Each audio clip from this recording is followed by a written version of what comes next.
We're back.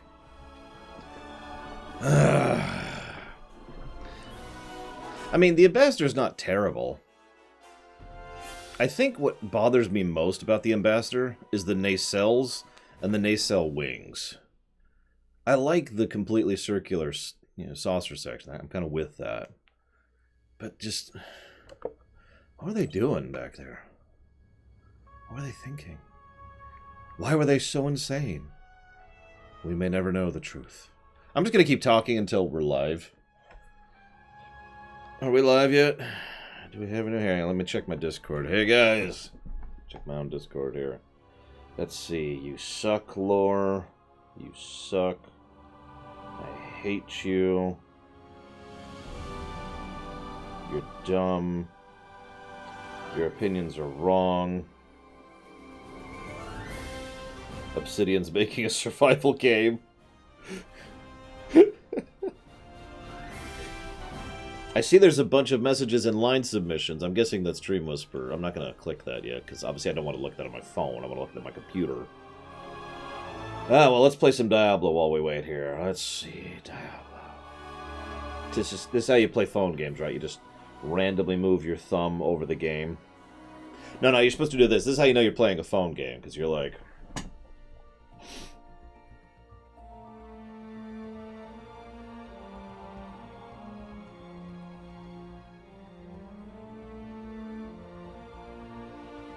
I'm not actually doing anything here. Oh, I see Dream Whisper. Holy crap. Hey, Dream Whisper. What's up? I wasn't just talking about you, I swear. Alright.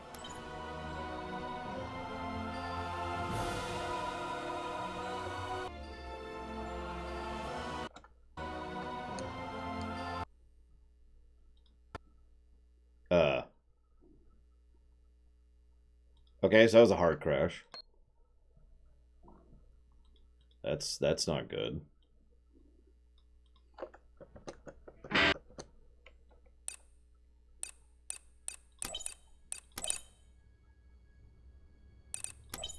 Captain's log, stardate 10372.6.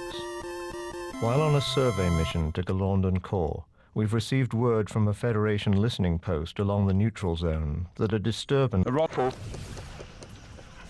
My lord, what kind of a mess? That... Be done. I'm to channel. Attend. No good. Will. Bear. What about compressed? Okay. Thank you very much, Magister. Ever and always appreciate the sub. Thank you, sir. If you happen to know where you'd like to put that, that would be even more awesome. And we wouldn't have to stab you. Like, there's a lot of stabbing that's going to be happening if you don't tell us. Now, Puff of Logic, he's going to get very seriously stabbed. Like, there's just no end to his stabbing. It's pretty unpleasant, really, but, what can you do? Them's the breaks, them's the law. We're all beholden to the law here. Please don't crash while I'm all tabbed.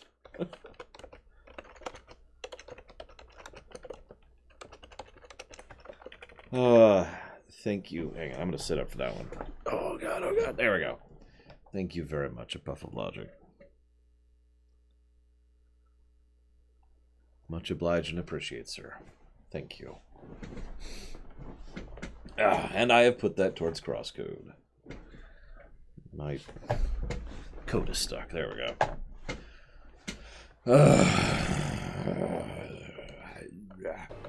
Okay. Stargazer reporting.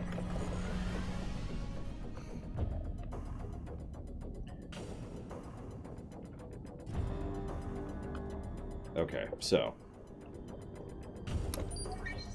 I want the whole fleet to move up here, like right now. Go. Engage.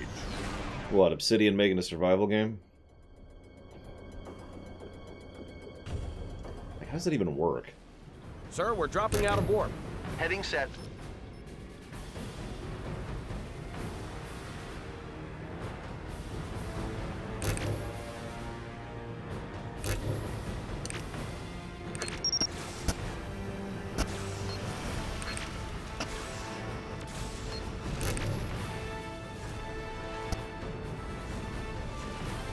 Like, I haven't seen any details, though, Huthor. So do you have any deliciously juicy details of deliciousness? Where is my... Where are they? Hood, standing by. You know what? Excelsior, standing by. Hood, standing by. Warping to your coordinates. Potemkin, standing by. Stargazer reporting. Oh, it won't be, Huthor. I mean, I think we could just say that in honesty. Statistically speaking, To your coordinates. it will not be a good game. Yes, I did, Night Forager. How did you guess? By the way, you never told me which one of your sub to go to, Night Forager. So if you don't tell me, I'm going to have to destroy you. And nobody wants that. So I strongly suggest that you tell me, or be destroyed.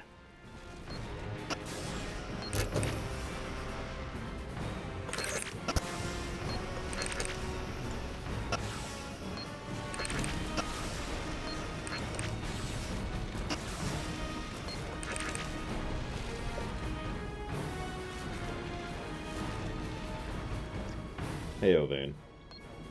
And yeah, Colin Pelusa, I am not what you'd call impressed by this game so far.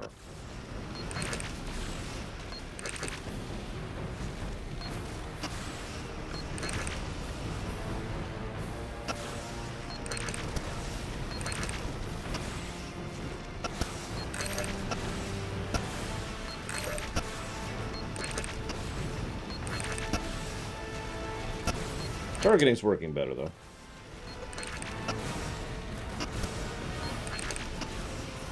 You know what would be amusing to me, Huthor? If they said oh, we've been working on this since before Microsoft, literally just as a PR statement. Don't worry, Microsoft isn't ruining us. This is our idea. You know, that kind of a thing.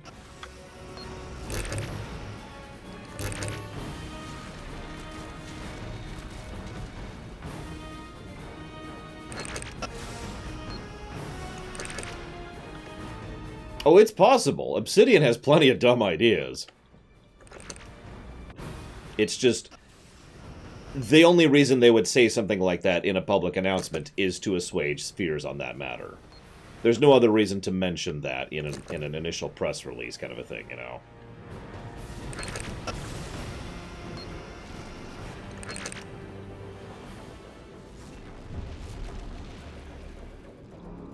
So do me a favor, Night Forager. Check my website and tell me if that game is actually on the list right now.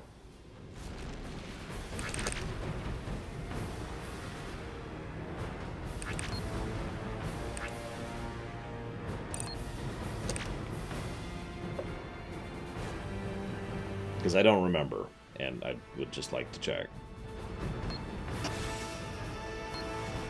Okay, just making sure. I know you're insane and evil, Night Forager, so I gotta clarify, you know. Initiating warp.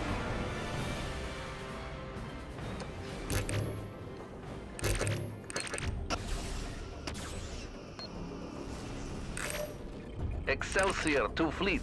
We have arrived at our destination.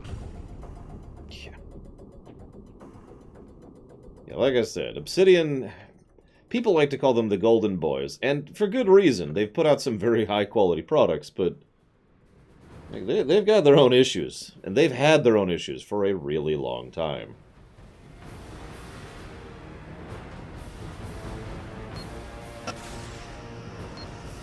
Now watch, Cyberpunk's gonna suck, and that's gonna cause everyone to turn on, you know, CD Projekt Red. That should be fun. Aye, Captain. Warp speed ahead.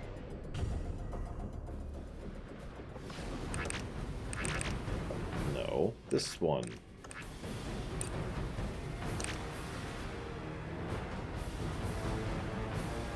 Sure, Huthor, what do you got? Shoot, shoot, shoot! Damn it, I was really hoping capping the frame rate would fix a lot of the bugs we were having. So, I'll keep playing. We are capped on the frame rate now. Oh my god, Huthor.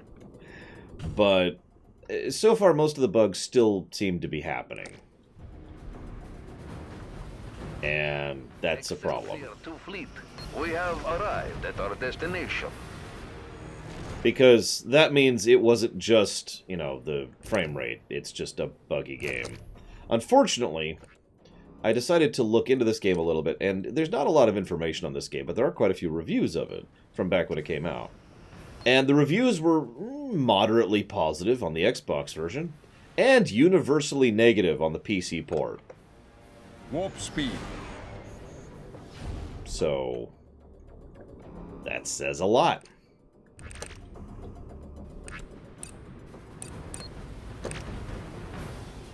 Stargazer, this is Starbase. Stand by to launch torpedoes.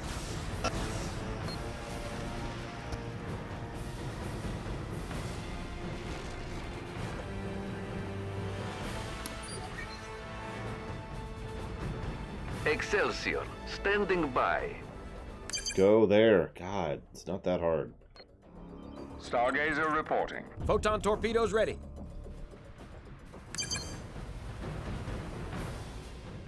But yes, Skink Warrior, we did reload. Planet Coaster was a reasonably enjoyable game. Had some very serious interface issues, though, which hampered it. Go to warp! Captain, warp speed ahead. I don't feel like doing this game, or this map, a second time. Third time, excuse me.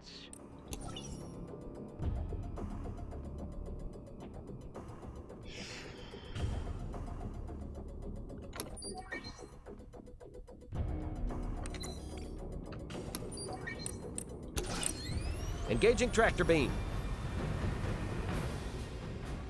Uh-oh. I know, right, Braywin? I mean, you've seen their control panels. They don't look very user-friendly to me. Actually, that's probably one of the smallest nitpicks that bothers me about Star Trek. None of the actual designers of any of the technology in Star Trek seem to know what user-friendly, or indeed user interface, actually mean. You know?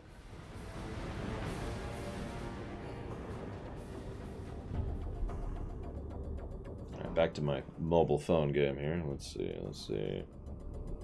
Oh my god, there's a new... what's a beloved franchise? There's a new Final Fantasy game. Oh, they already did that one.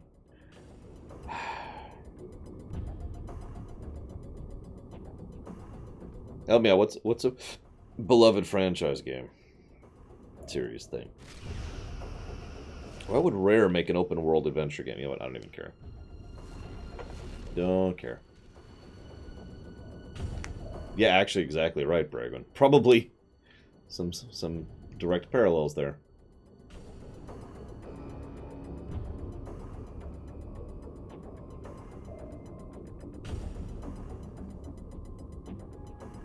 Yeah, I kind of wanted to try Planet Zoo, but since I no longer live with my niece, I don't... It's shrunk in priority substantially.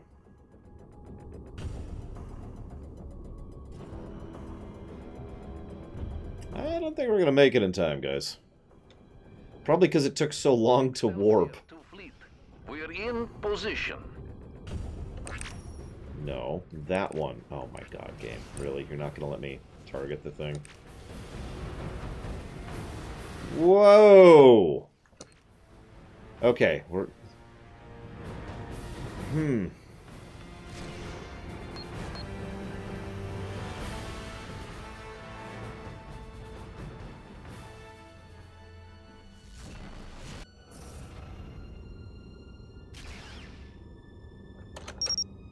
Phasers locked.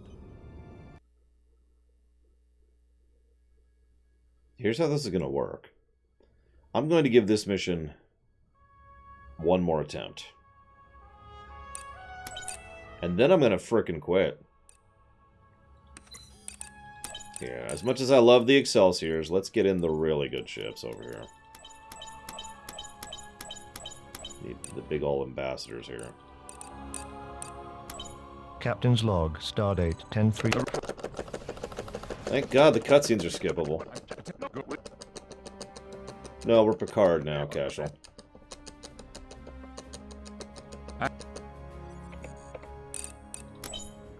Stargazer reporting.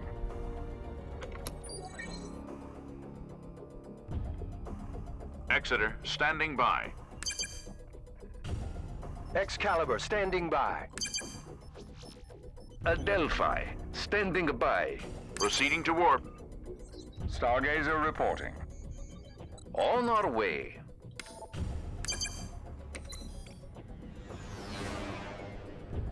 On our way. Warping to your coordinates. Aborting warp, Captain. Honestly, Setting course. that would not surprise me, Ambrose. Exeter to fleet. This game really is a mobile game. Sorry. Oh, right. Let's actually move.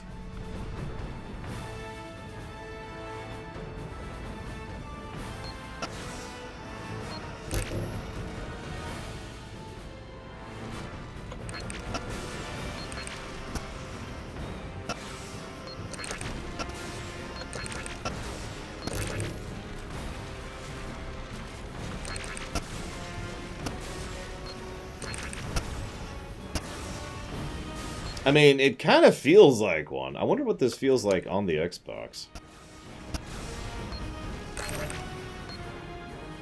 Obviously, it's not going to be like this.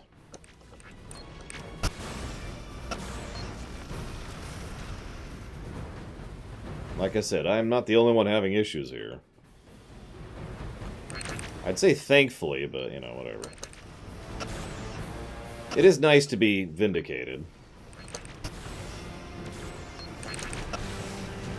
Especially given how defensive I tend to get about my reviews.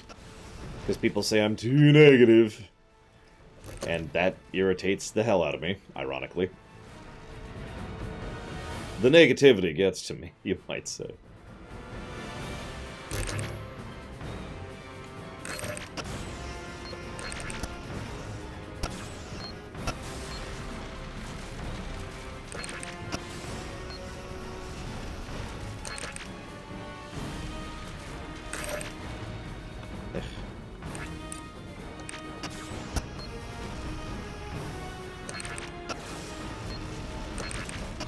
Every now and again, I think maybe the targeting is working properly. And then it just stops working properly. And I really have no indication of why. So what I was willing to do was, if capping the frame rate actually did fix the game, which it has not, demonstrably, I was going to be like, alright, so I looked and checked, and there are 3 negatives I've given this game, which basically boil down to bugginess, right? I was going to go ahead and all 3 of them, and replace them with a single negative, which was for the fact that I have to cap my frame rate in order to make the game playable, right? That seemed pretty fair to me. Unfortunately, it looks like it's not fixed anything, so I can't get rid of the 1, or rather, I can't get rid of the 2. And so I'm still left with the 3.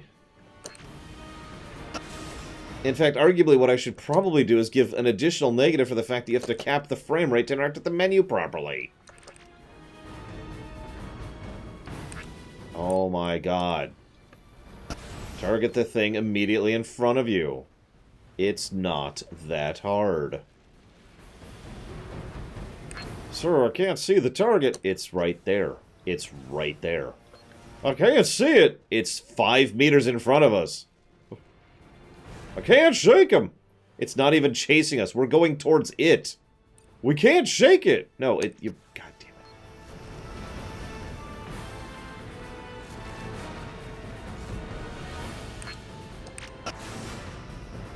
Like, I'm trying. I'm really trying.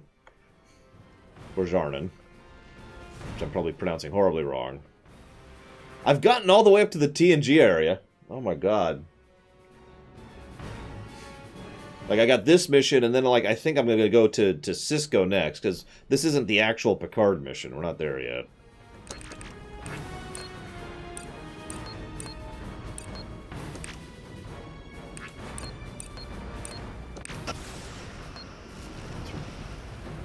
Reduce the number of... Yeah, we can't play as Picard right off the bat. We just win, right? It's funny, because the Kirk episodes, missions, whatever, are actually pretty decent. Like, easily some of the better, quality stuff. It's Exeter to Fleet. We've arrived at our destination. such as it is.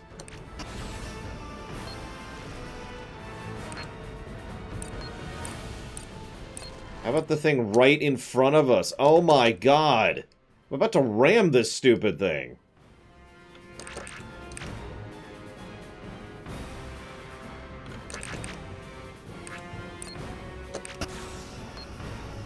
Well, I sent them in front of their planets, because the first thing I did, if you were paying attention, was I sent them into the asteroid field, and they just did not know how to process that. So I sent them in front of the planets, and they're just standing there being completely worthless. So, typical useless squad mates. Fire! Shoot the gun that you have. Oh my god, shoot! Shoot! Okay. Now to get that, where's that other one? That's over there.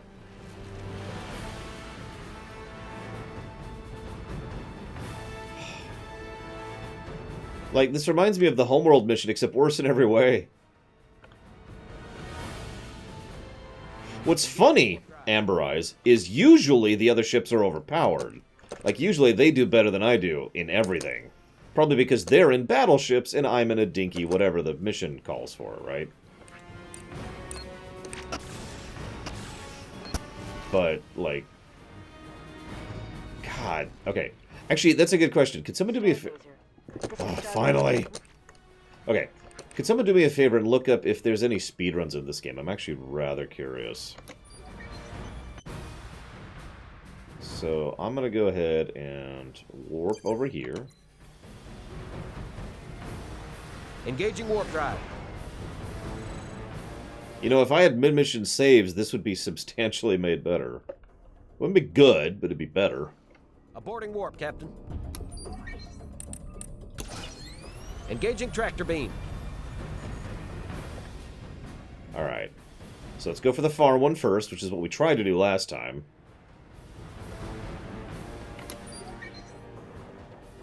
Okay.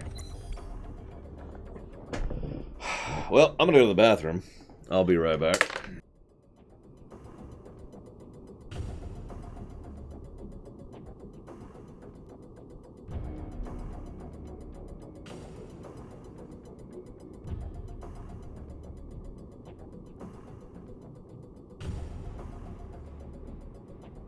Exeter to Fleet.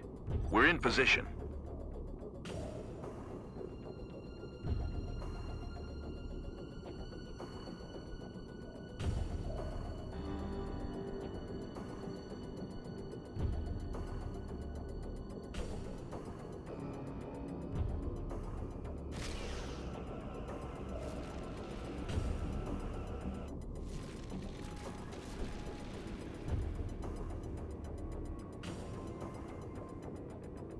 Wait, seriously? 9 hours, 20...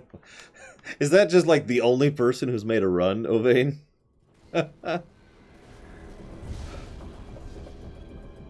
So last time I went to the bathroom, a planet was destroyed. So thankfully, that doesn't seem to be happening this time. Exeter, standing by. Stargazer reporting. Nope, go to full impulse. Well, you see, Amber Eyes, flabberty flarg, slarvity flew. Exeter to Fleet. Awaiting orders. Any questions? Hi, Zero.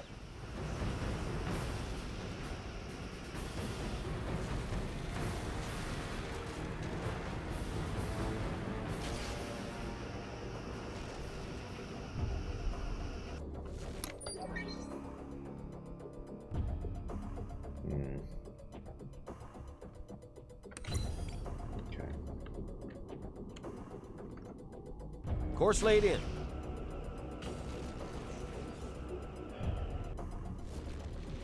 Buy the console. Buy the console. But why buy the console or die? Oh, okay.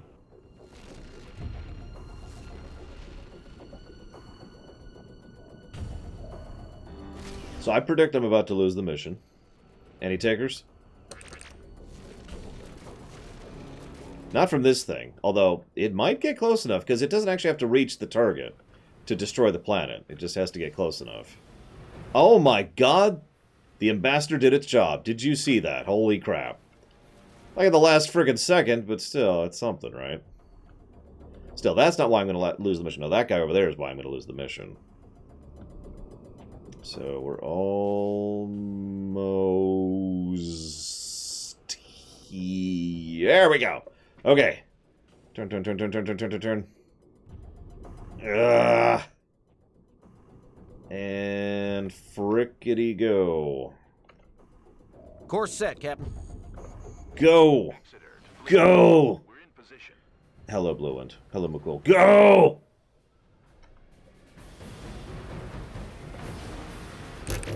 No.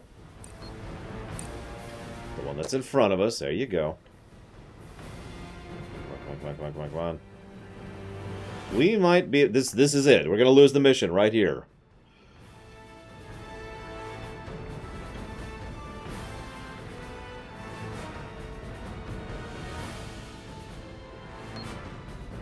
Fire? There we go.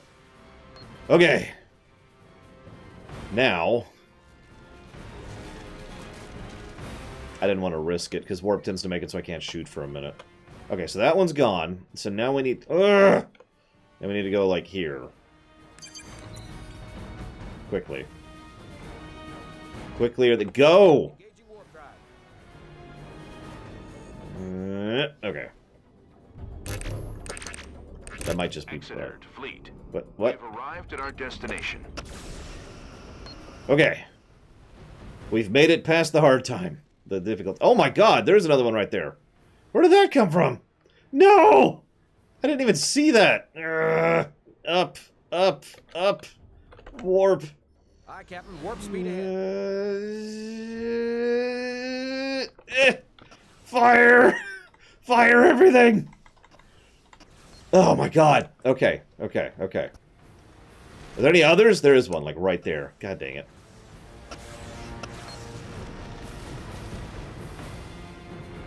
And of course, I see what happened. It took so long for the next one to be like, oh, it's this one. Got it. Okay. Let's just make a conga line here. We got this. It's probably gonna be the next one. Yep, next one as well. Okay, let's keep it going. Let's keep it rolling. I'm gonna have to go back soon. Come on.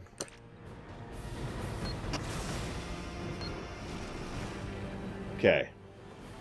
Next one's over there. How far away is that? That's kind of close, but not really. Let's go ahead and take this one out, and then we'll switch to the middle lane.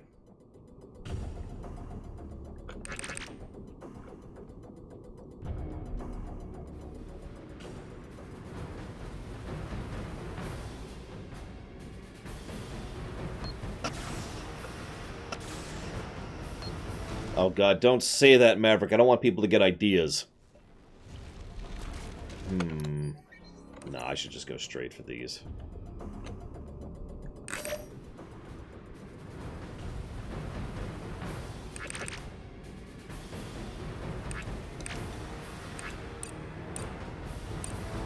Okay.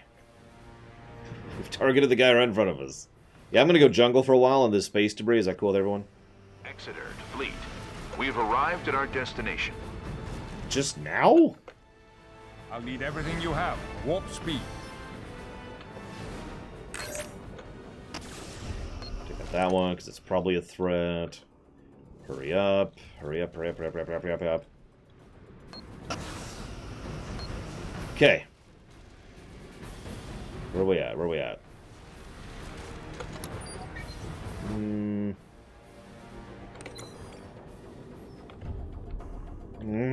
See, I keep wanting to not play it safe.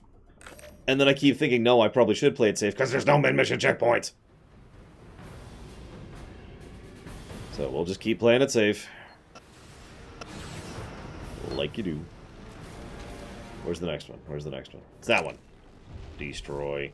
Eat boot. Exterminate all space debris.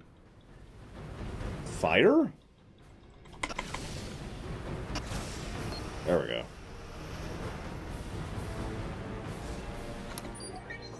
Okay. Let's go get another thing. I think we've bought ourselves a little bit of thing. A little bit of time. You know, thing. Go. Go! Go! Take us into warp. Oh my god. Okay.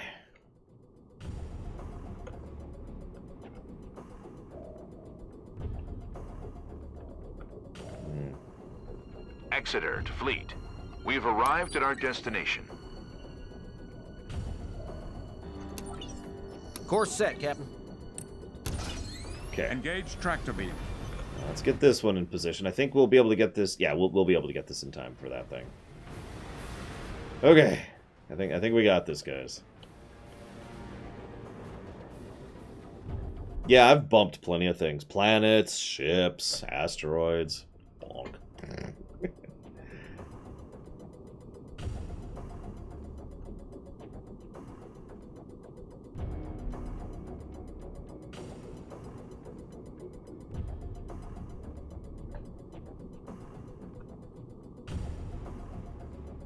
Voice acting, Night Forger.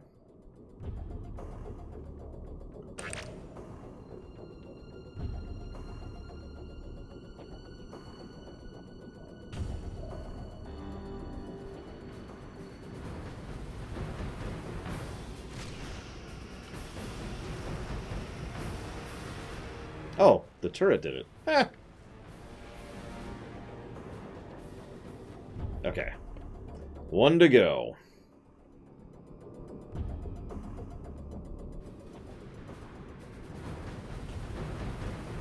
I'm gonna check the map really quick before we commit here.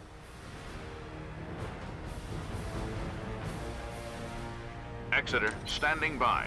Are we in good Excalibur position? standing by. Let's reposition this guy a little bit. Exeter to fleet. Awaiting orders. Season 3 of TNG is my usual recommendation, Goofy movie.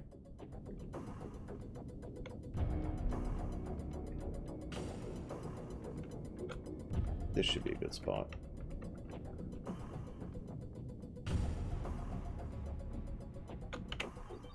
Stargazer reporting.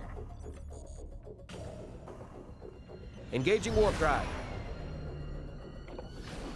Yeah, I remember being Star Trek game starved for a while there, and technically still am. We haven't had a Star Trek game in a while.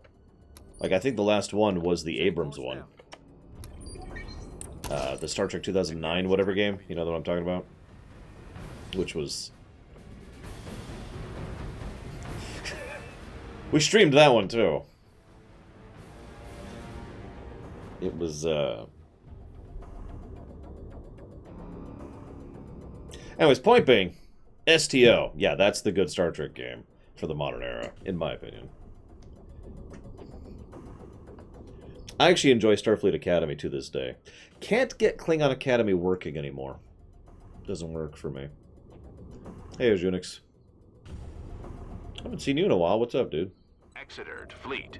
We've arrived at our destination. I haven't played the Bridge Crew Simulator thing, so I can't really comment on that one.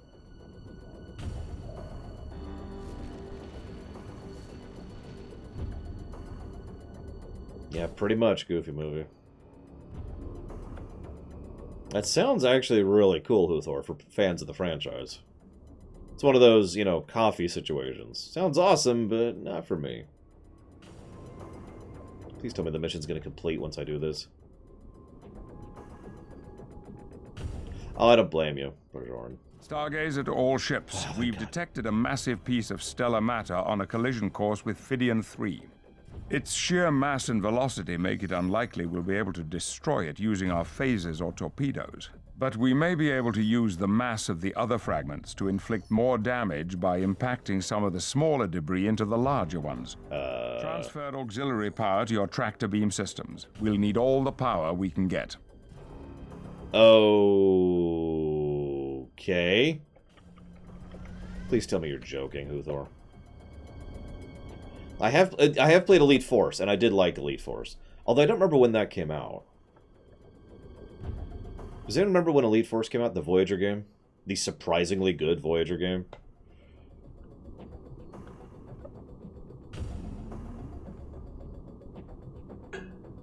Well, yeah, nowadays, I say nowadays, for the last, like, 20 years, it's been more of a cash in on the brand, rather than we want to make a good game based on the brand. Yeah, I guess we'll Take go us more. into war.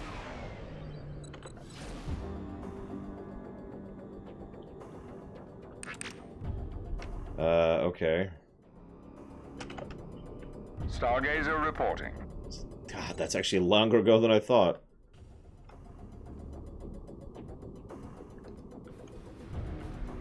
I can't even Course target set, this yeah. stupid thing. Oh, lo, lo, lo, lo. Setting course now.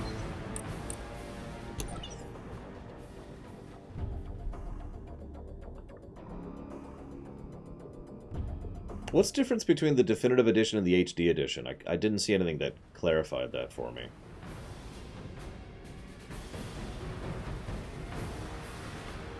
I mean, I agree, Kamek. But, yeah. I think most of my problem with Star Wars games is... Well, there are some decent Star Wars games out there.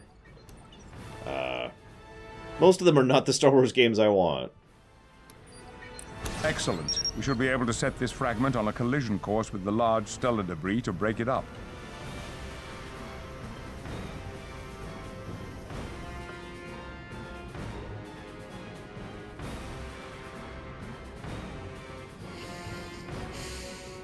That depends on the perspective of an individual, Walker. Everyone has their own definitions for what a Mary Sue is. For me, a Mary Sue isn't just someone who succeeds. That's not enough. They have to just be better than everything else or everyone else. They just have to be above and beyond, to the point where it's basically ridiculous. I don't actually know how to... There we go. Did it work? It worked! Yay! Can I just shoot this thing? I feel like that might be a better use of my time. Yeah, the scimitar is a good example of a Mary Sue. I'll need everything you have. That's not the button I meant to hit, but that's okay. That worked out, kinda. Please keep turning. Like, I'm pretty harsh on what I would consider a Mary Sue. Medon from Warcraft, who has actually been since removed from continuity. He's a Mary Sue.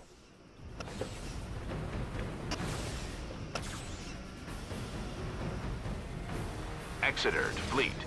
Awaiting orders. Moving in to attack position. Phaser's locked. I can't tell if I'm doing any damage to it. Engaging target.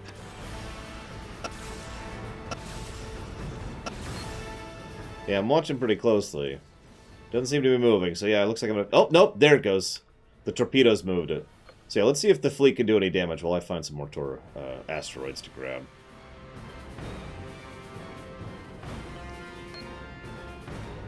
I can't wait to do the whole mission over again when I fail this.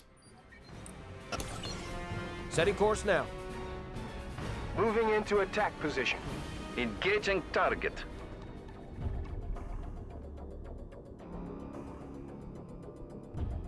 But yeah, Medon... No, Medon is a frickin' Mary Sue. The dude from the StarCraft books, whose name I can't think of, he's a Mary Sue. Phaser power is optimal. Moving into attack position. Engaging target. Engage tractor beam. Engaging target. Engaging target. Engaging target. Moving into attack position. Engaging target. I'm almost glad I brought the ambassadors for this one. Jeesh. It's at half health. I sure hope not, Arjunas, because we're killing the hell out of them. Guess I'll throw my torpedoes into the mix here.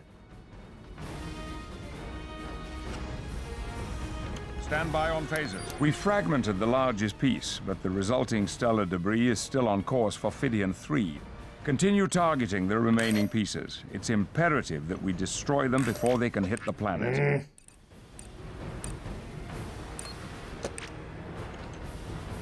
In phaser range, Captain. Engaging target. Engaging target.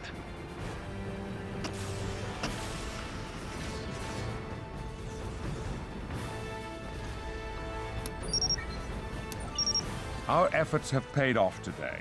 All of the stellar fragments have been destroyed. We've managed to avert a disaster, and you all have done splendid work here. Well done. Yeah, I didn't want to redo that mission for a fourth time. 10374.8.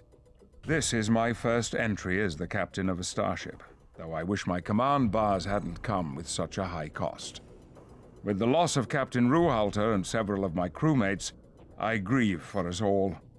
However, they died holding up the highest traditions of Starfleet, proudly doing their best to rise to a challenge and overcome great odds. Our friends and comrades will be missed. I will endeavor to be a captain worthy of such a fine crew and such a fine ship. I do regret that Starfleet has been unable to determine the whereabouts of the vessel which brought the Romulans to our doorstep, but perhaps, in time, we'll be able to piece together what really happened here today in an effort to give it meaning.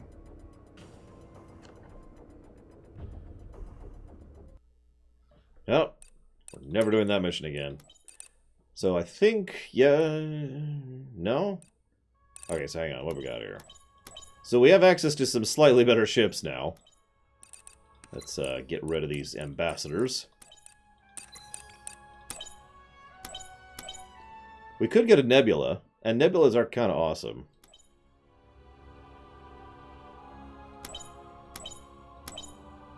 But no, we're going to get the Galaxies.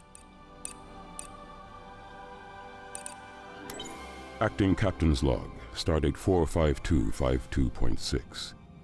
After departing Utopia Planitia Fleet Yards for a test flight of the newly completed USS Defiant, we have arrived in the Atari system to find some disturbing evidence of a Romulan incursion into Federation space. Starfleet Command has been notified of our discovery, and nearby starships are en route to our position. The Atarian Nebula was chosen as a proving ground for the Defiant's trial run because of its isolation from prying eyes. Yet, here I stare at the wreckage of a Romulan warbird well within our borders. Starfleet has been concerned by the active reemergence of the Romulan Star Empire in recent months. Their actions seem to be getting bolder with each new encounter, such as this most recent attempt to conquer Vulcan. As a matter of even greater concern, my chief engineer has informed me that upon entering Itari, our warp drive has become mysteriously inoperative. Until other Federation starships arrive, it is our duty to scout the area surrounding the nebula to determine what, if any, Romulan presence still lingers. Though this was supposed to be the Defiant's first trial run in a simulated exercise, I can't wait to see what our capabilities truly are. That's truly a spectacle I thought I'd never see, at least not this close. Let's get a scan of the...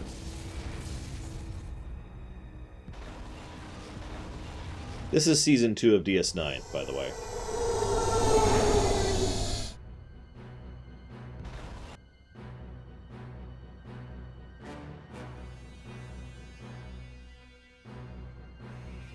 Like late Season 2, DS9. Your vessel is not known to us. State your intentions here. I'm Lieutenant Commander Benjamin Sisko, and I was just about to ask you that very question. Give me a reason why you have breached the neutral zone and violated the terms of our treaty. I am Commander Valerius of the Tal Shiar. We do as we will, with or without your approval. Our intelligence has placed a very dangerous fugitive in this sector, and we lay in wait for her.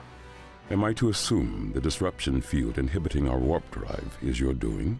As I said, we are waiting for our prey. So you're hoping to catch your quarry. Then what?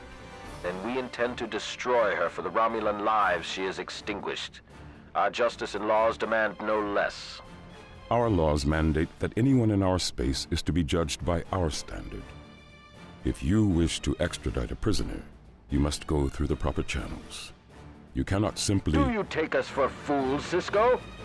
These new Vulcan weapons will not stop us. Your puppets cannot withstand the might of the Romulan Star Empire. Vulcan weapons? I have no idea what you're referring to, Commander.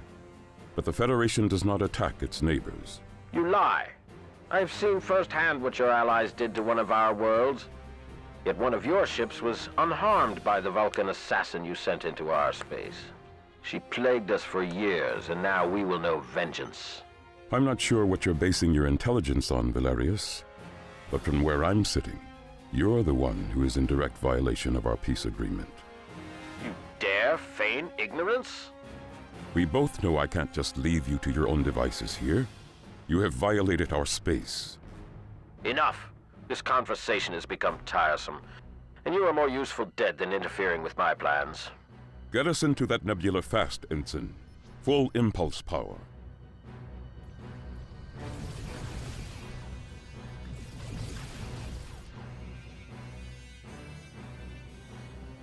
Captain's log, stardate 45252.8. Starfleet has ordered the Enterprise and 3 other Federation starships to the Itarian Nebula in response to a disturbing report from one of our vessels undertaking a routine training flight in the area. With little intelligence to go on and no sign of the Defiant, we have begun an intensive scan of the surrounding area to discover what may have happened to her.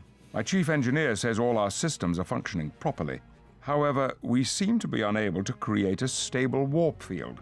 Sensors indicate this system is littered with objects that are giving off inverse graviton bursts. They seem to be having a destabilizing effect on our warp fields. We're also detecting something. A faint signal coming from within the nebula. It seems to be a Federation transponder. We should move to investigate.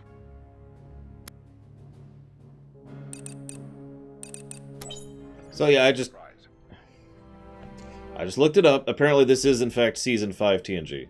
I'm guessing I'm getting this confused, because I swear we actually have a Cisco mission later. But I'll just go with it. I mean, earlier on we had a mission that had to happen before Wrath of Khan, and simultaneously happen after Voyage Home, so I don't think they care that much about continuity. Just, I mean, really. Course set, Captain.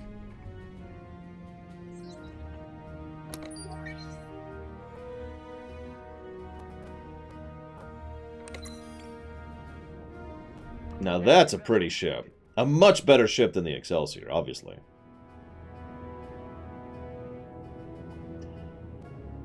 Seriously, though. There are very few angles where this ship does not look good. Like, this doesn't look good, in my opinion. The straight back. Looks good from the bottom. Looks good from the front. Looks great from the angles. Like the Classic 4. Look at that. Beautiful ship. New enemy vessels detected. I'm amused this is listed as a battleship since it's... Our shields are down.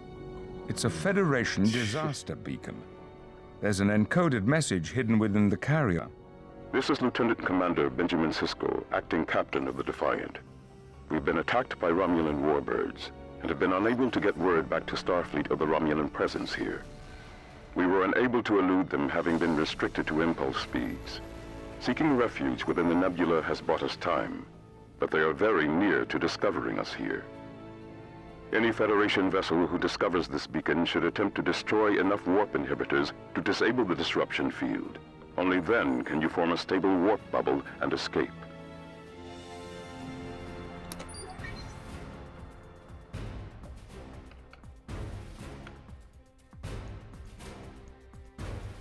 No.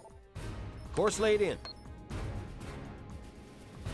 I don't know, Lore 2. Or Lore 3. Or other lore. Engaging target. Whatever your name is. Target shields down. Enemy shields disabled, Captain. Damn it. Neutralized. Damn it. Wrong thing. Moving in to attack position. Listen, nobody cares about continuity in Star Trek except for Star Trek fans. We know this. This has been true forever. Like, has that ever not been true?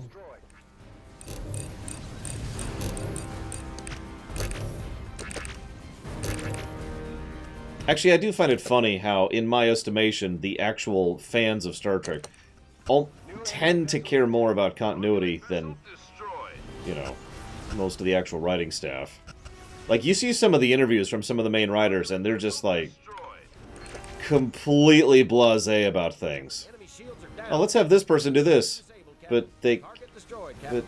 But, We've destroyed the target. you mean Star Trek fans, if and but? Our shields are down. Oh yeah, I saw you got to interview Lisa Klink. Which I recognize the name, although I don't remember stuff she's done off the top of my head. She was a Voyager writer, wasn't she? Captain, they've taken out our shields. Target the thing 3 feet from you! Jesus, game! This is why this game has, like, 8 negatives, because of crap like that. Venture to fleet. Awaiting orders. Romulan target destroyed. What were her DS9 episodes? I don't remember right now. Galaxy to fleet. Awaiting orders. As long as she wasn't the one who did Innocence, I think we're all good. Our shields are down. Yeah, they launched the Defiant, and then they didn't do anything with it for New enemy vessels detected. 4.5 years, give or take. Challenger to fleet. Awaiting orders. Enemy shields disabled, Captain. Target neutralized.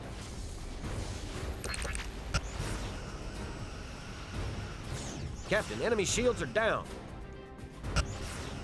Well, part of the lore point about the Defiant is that they actually designed it pretty much right after Wolf 359. Like, that was the next thing Cisco did, was go and design the, the Defiant class.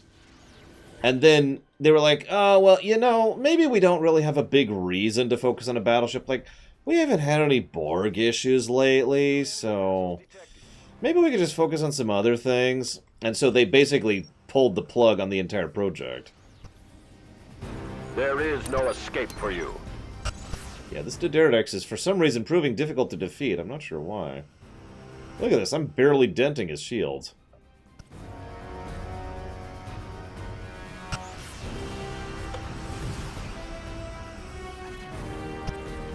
Oh yeah, there were also some very serious tech issues, but let's be 100% blunt. Those could have been solved if they cared to. They didn't. Tell me I have rear... There we go.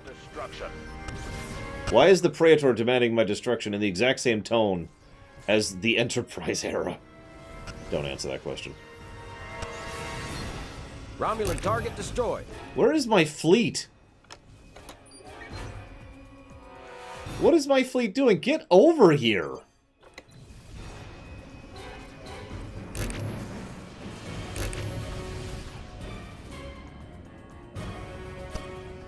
Fools! You are clearly outmatched.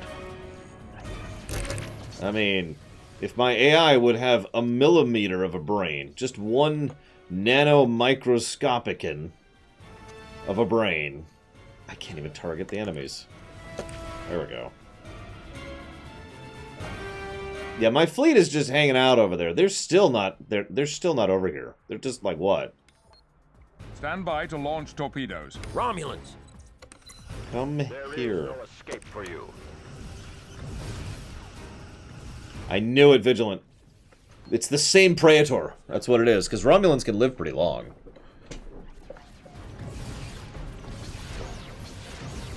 The other rest of the fleet's like, you got this, Picard. I mean, this is Season 5 Picard. I mean, this is post-Wolf 359, to go back to the earlier point. So obviously he can deal with this. I mean, this is just a bunch of Romulans. On approach. He can take care of a Borg cube. He can take care of this, right? You would stand against us? You invite your doom.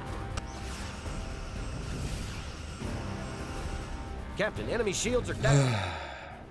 I am this tempted to... If it wouldn't be that I'd restart the mission, I'd just self-destruct right now and say, screw it. Screw it. Direct hit to enemy sensors. What are these Romulan ships made of? Neutronium? New enemy vessels detected.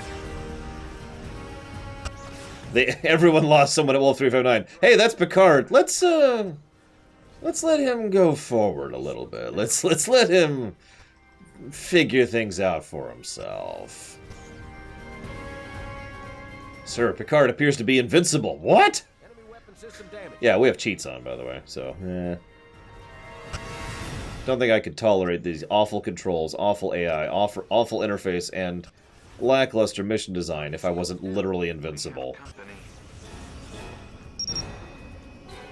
Fire! The warp bubble is now almost completely enveloping the ship.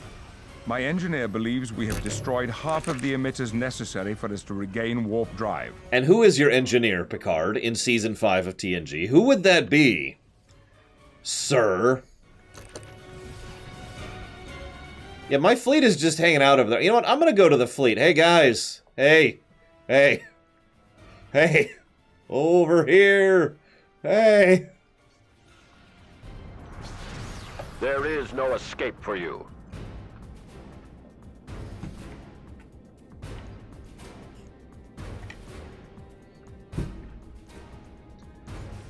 The Romulans are following me. Hey, guys. Hey. Oh, they noticed. They're like, oh, crap, Picard brought the fleet to us. Run! I mean, yeah, we will assist you. Yes, yes. Yes, Chemic. It's Scotty. Scotty is the engineer of the Enterprise D. By the way, whoever asked earlier, this is a Galaxy-class ship. Vessel destroyed. He is totally... Meanwhile, they're just wrecking them because they don't have the targeting issues I'm having. They can just shoot. They can target an enemy and then shoot. You know what? I actually agree. Pathetic AI. Awful AI, which is even more aggravating because they are drastically superior to you in combat. -2 gameplay. I have stopped holding back at this point. This game is defeating me. Okay. Meanwhile, my fleet is still just hanging out in the same spot. Guys! Challenger to fleet. Okay, no, hang on. They're actually attacking some things. Our destination. Holy crap. Destroyed. New enemy vessels detected. Our shields are down. I believe you when you say the missions get better. As I said earlier, the Shatner missions were fine, really. Like, that was, yeah, okay. I was kind of with that. No issues, no aggravations, and the only voice actor so far who was doing a really good job of voice acting. There she is. Sensors have detected the Defiant within the shield perimeter of the Romulan base. No life signs are aboard. They must have taken the crew to the station. We'll have to get them back. Prepare away teams. But first, we'll have to bring the Romulan station shields down. What,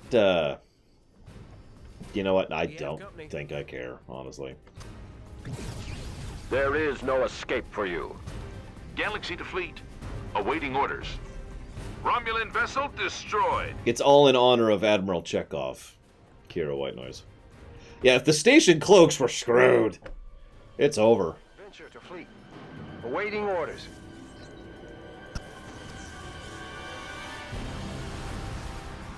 Where is my fleet? Oh, they're over there. To fleet. Awaiting orders. Awaiting what? Do something! There are Dideridexes, plural, attacking us right now. Do something about it.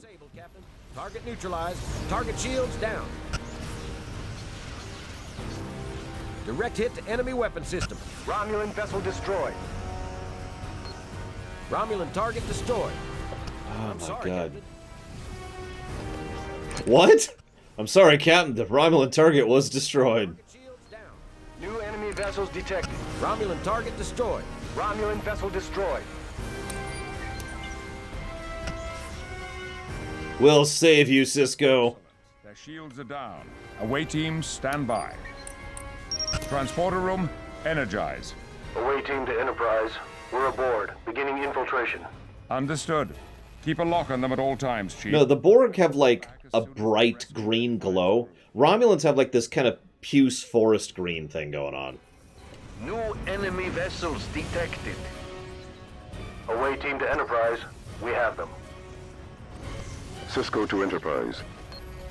We'll beam to the Defiant. We can't leave her behind for the Romulans. Understood. I sure hope you beamed to the Defiant before my fleet annihilated that space station. You would stand against us? You invite your doom. We've destroyed the target. We've destroyed the target. New enemy vessels detected. Anyways, Dream Whisper, a D'Deridex in a straight fight will crush a Galaxy. Like, a Galaxy might be able to out-tech or outrun a D'Deridex, but if a Galaxy has to fight a D'Deridex, We've destroyed the target. D'Deridex is going to win that one. It's actually a warship, number one. It has better shields, better armor, better weapons, and it can focus its weapons better. Destroyed the target. Warp capability has been restored. I think it's time to go, Captain Sisko. Let's get you out of here. Basically, yes, Kira White Noise. Yeah, they didn't have a lot of Galaxies by Season 5. It is bigger, but size Supplemental. isn't Our all encounter everything. with the Romulan warships has truly tested the Defiant's fledgling capabilities. That doesn't While seem to she be a held true up statement. under fire, I can tell her systems still need a great deal of work. After informing Starfleet of the specifics of the engagement, the involvement of a Vulcan ship in combat with the Romulans seems to have caught their eye. The Romulan commander indicated that he had been harassed by some kind of Vulcan assassin. Those two terms don't seem very likely to be used in the same sentence, but I did witness an old Vulcan ship as we fled the nebula. I intend to find out what link these separate events have in common. Why are those I ships... know it won't be easy. Why are the stations firing on each other? Me that whatever I discover, You see that? it won't be to my liking. The stations are literally firing at each other.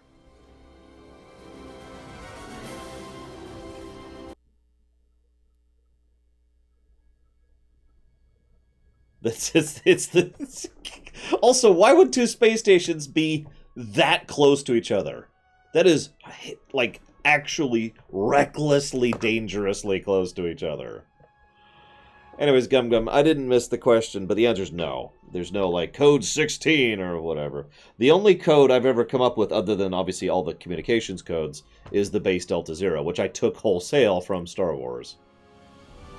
Not necessarily Chemic, and indeed not always, especially when it comes to spaceships. Bigger means it's got more stuff to cover, more vulnerability points, you know.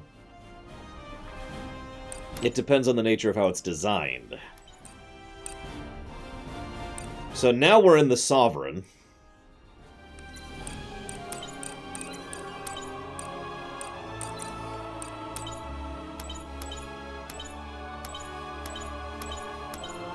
So we could get an Intrepid now. It's a nice ship. Stats are pretty decent.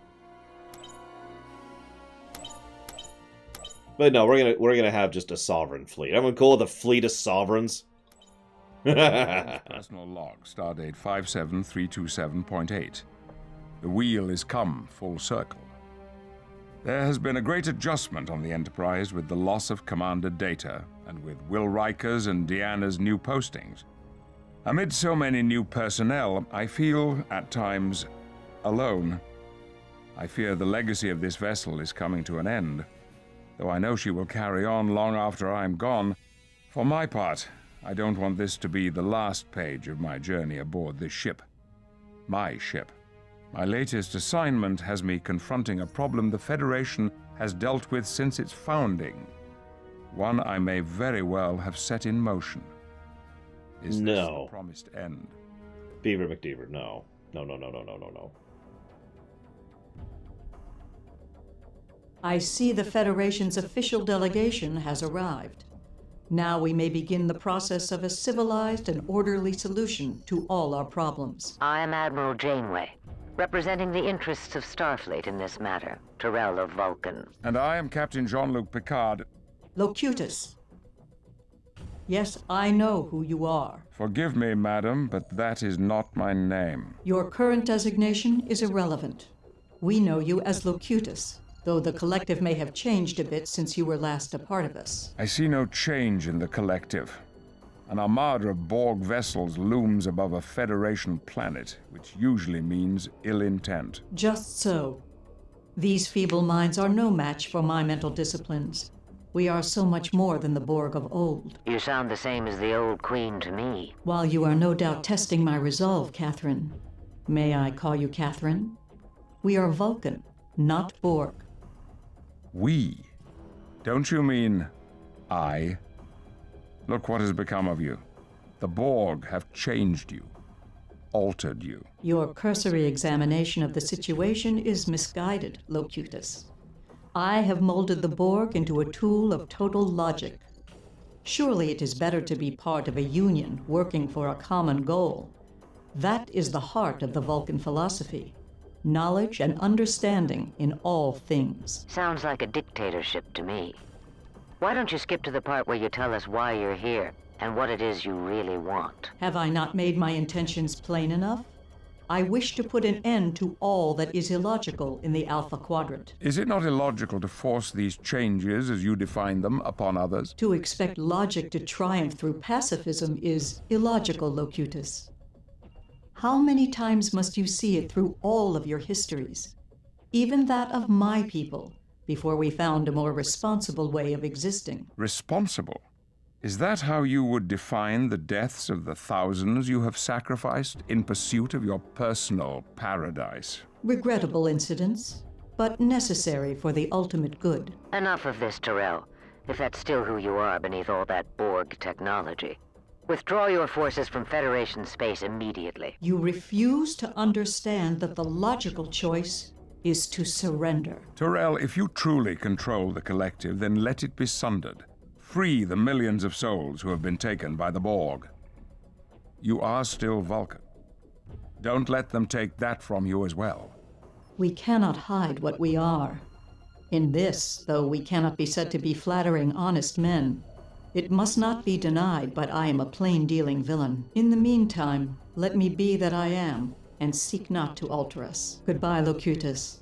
We will miss you. I take it we can expect the worst? There is no true Vulcan left within her.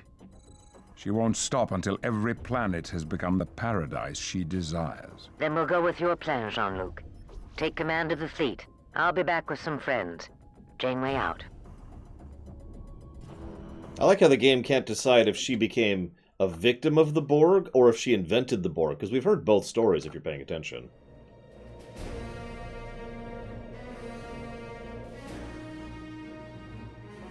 Also, this is going to sound weird, but I always championed the idea. The Borg have begun their assault in the Aurelius region. Of I have ordered that all Federation civilians in this system be evacuated to Starbase 127. To that end, we will provide protection to the transports carrying those people to safety. But we won't be able to hold the line indefinitely. Harassing the cubes may provide enough of a distraction to allow more transports to be launched, but ultimately, this system will be overrun. Well, Every yeah. second counts. Godspeed, and keep your wits about you. Picard out. I love those audio glitches that have been happening the whole game, by the way. Aren't those amazing? So, I actually always furthered the idea of Janeway becoming an admiral. That may sound like a strange statement, because it sounds like I'm saying Janeway's better than Picard, but anyone who knows anything about real-life military and Starfleet knows that that actually means that I am saying that Janeway is worse than Picard. Besides, she belongs behind a desk. And I don't even mean that as an insult. It's just how it is. Enterprise. Borg vessels on approach. Yeah, there's a reason we have that concept of getting kicked upstairs as a way of removing you. Some of our transports. We must engage and keep them busy so the transports have time to escape. No, that's Patrick Stewart. Borg vessel destroyed. Moving to attack position. Borg vessel destroyed. Moving in. The Borg cubes have begun their assault on Aurelia. Stay on alert. They are coming for us. Where's the cubes? Davis to fleet. We have arrived at our destination. Legacy to fleet. We're in position. Engage. Sir, we're dropping out of warp. Oh, it just hit an asteroid at warp. Engaging warp drive. We are engaging the Borg. No, that's what it sounded like, Kira. I actually agree. Alright, let's effortlessly destroy some spheres, shall we? Warping. Okay, I really don't want to hear that. I really don't want to hear that. I'm just going to talk over that. La la la la la la. There we go. At least the spheres aren't falling over instantly. Borg vessel destroyed. It's okay, I've got plenty of magic space mushrooms that'll enable me to go faster than anything.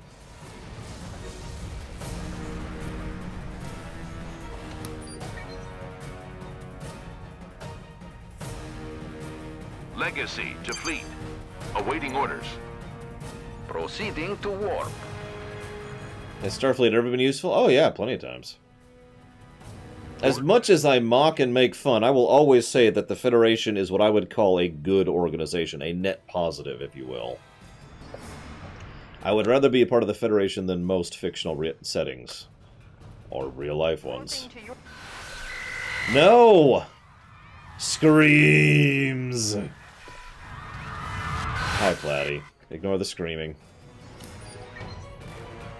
Just ignore it. Just ignore it. Where are they? There they are.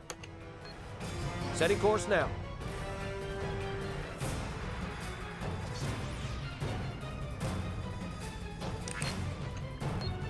Course laid in.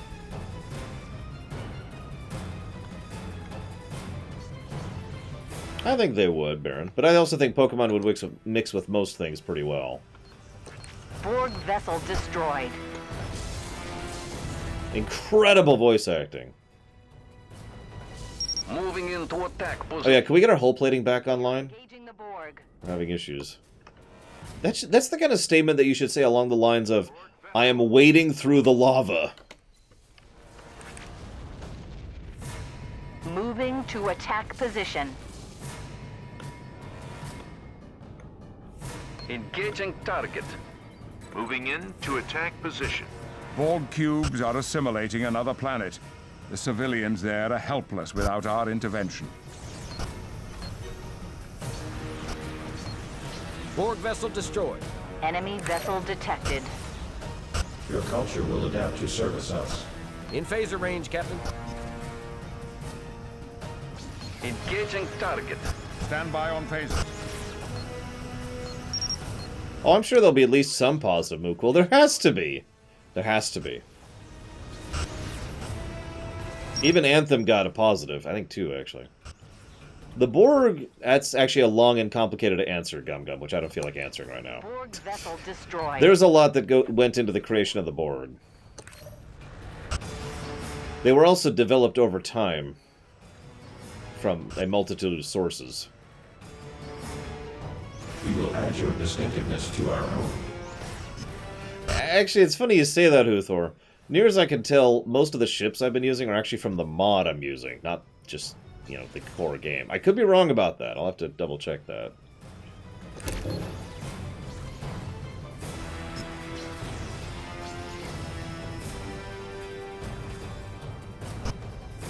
The original idea was for a bunch of insect people who existed as a hive mind and were intended to be a consuming... Basically, the ultimate communists and capitalists combined into one. They wanted something that was actually alien, rather than being just a straight allegory for an existing, you know, real-life nation. Captain, their weapons are offline. Borg vessel destroyed. Now, to attack position. that didn't work. Mostly because they could not figure out how to make it work without it actually looking incredibly stupid. Yeah, the Klingons are Russians. Then the Klingons became... Borg vessel. Vikings. I think it's a good way to put that. Course laid in. Then the Romulans became the Russians. Engaging target. The Borg are targeting our transports.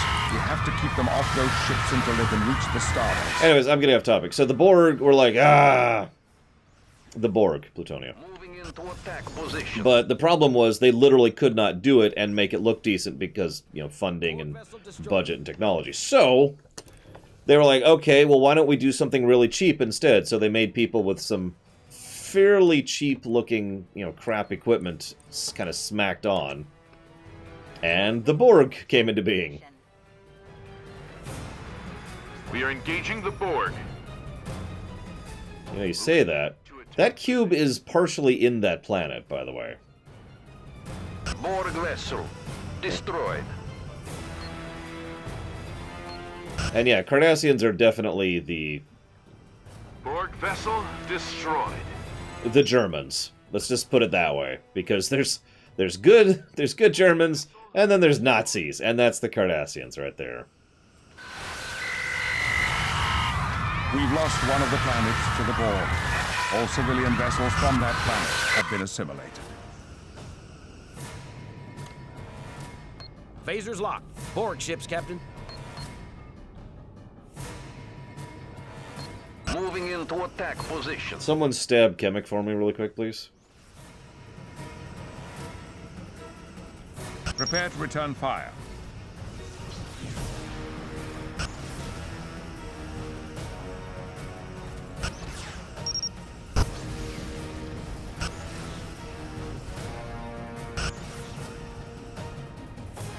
Probably all three, Amber Eyes.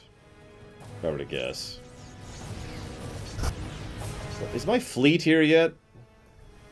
Yep, they're here. Okay. Maybe they'll actually do some damage to this stupid thing. Borg vessels on approach. Moving to attack position. I have no idea, Gum Gum. Who is maneuvering that freaking cube?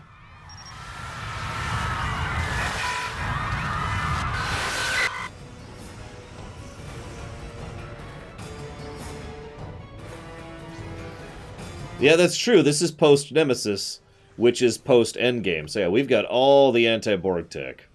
We are super amazingly awesome. Borg cubes are super ships. They're probably the best overall and most powerful ship in Star Trek lore. Prepare to return fire.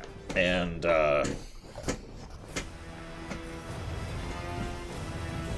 yeah, they're a little bit too strong, if we're just being completely honest. Now, there is something called the Tactical Cube, which is supposed to be much stronger. I say supposed to be.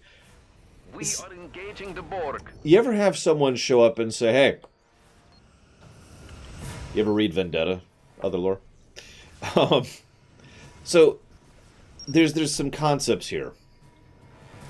Yeah, there's the idea of showing, and then there's the idea of telling. Now, people say that all the time, but really it boils down to actually showcasing through actions and through results, you know, on camera, the nature of exactly how dangerous or threatening something is, right?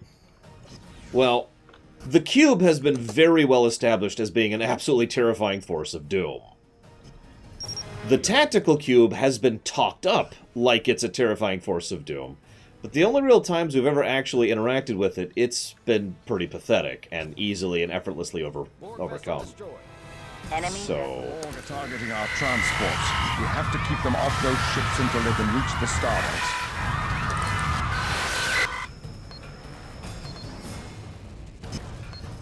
Lock phasers. I have that sphere targeted right now. You can't tell. But I do have it targeted. It's just... Borg cubes are assimilating another planet. The civilians there are helpless. What are the stats of a tactical cube? Infinite energy source. Transwarp drive. Cutting beam. And everything it needs to destroy you and take from you as it needs to. Like, I don't even know how to answer it. There's a cube... in general, doesn't even really have stats to begin with. A tactical cube is supposed to be that, but even better. If I'm not mistaken, Seven actually gives a whole speech about, it's like, here, it has this thing, and this thing, and that thing, and this thing, and... You know, it's...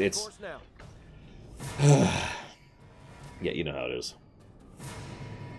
I'm afraid I can't do it, Goofy Movie. However, Braegwyn can if she's here, which she might be. Moving to attack position. Moving to attack position. Engaging target. And yeah, if we're actually going to sit back and look at all of Star Trek as lore, which I don't. Borg cubes are assimilating another planet. The civilians there are helpless without our intervention. Blah, blah, blah. Then we have to acknowledge all of the random one-off people who are super ridiculously powerful because they were a threat of the week. Of which there are many.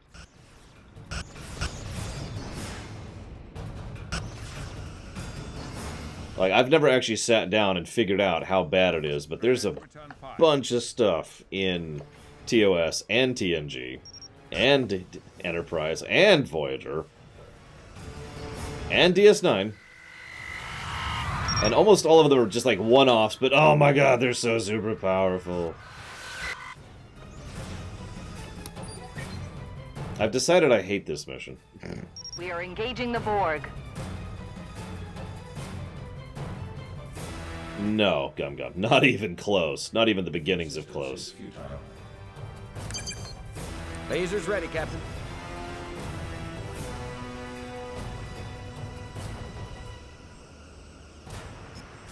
Oh yeah, Cord. Warp, Captain.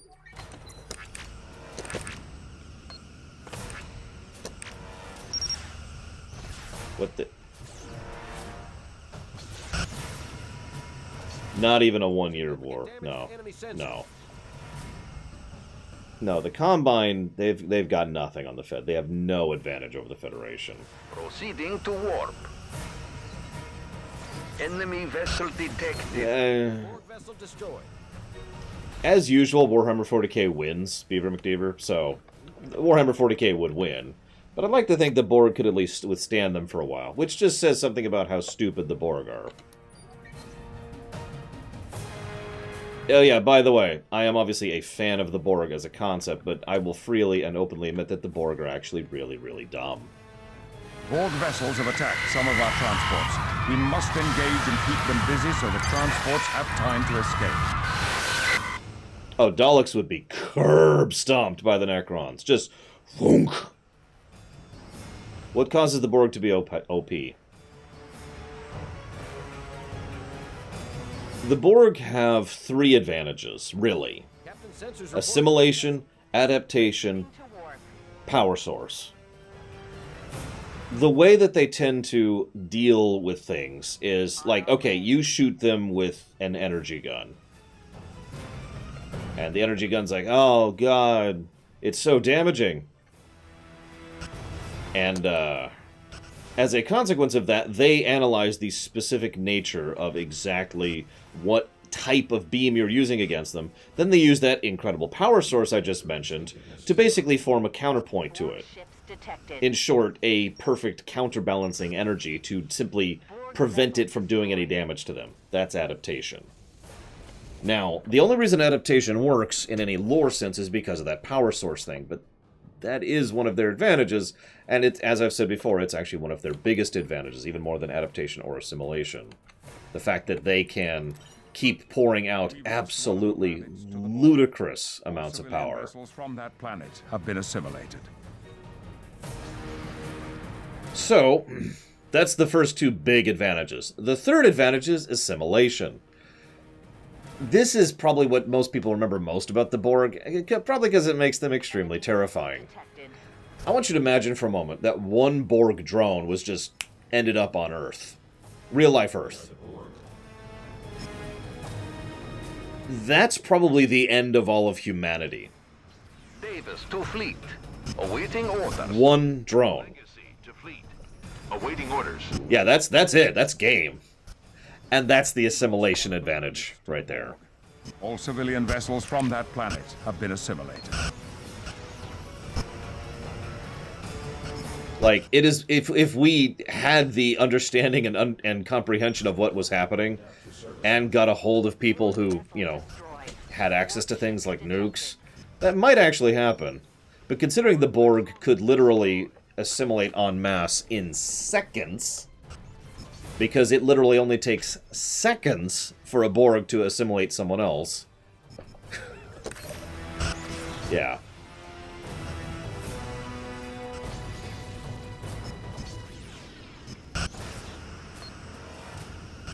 Yeah, I know, right, Niscosa? It's only because they didn't really know. They were like, okay, let's see what this is.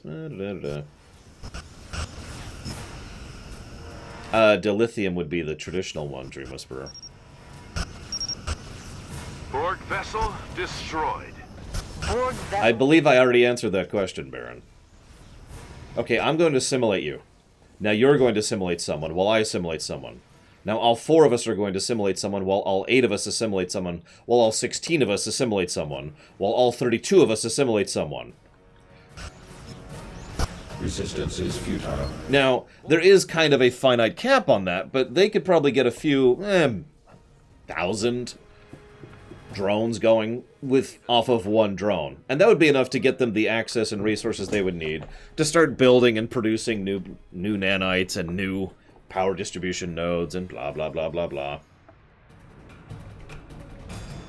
Yes, once you're assimilated, congratulations, you are now part of the Borg.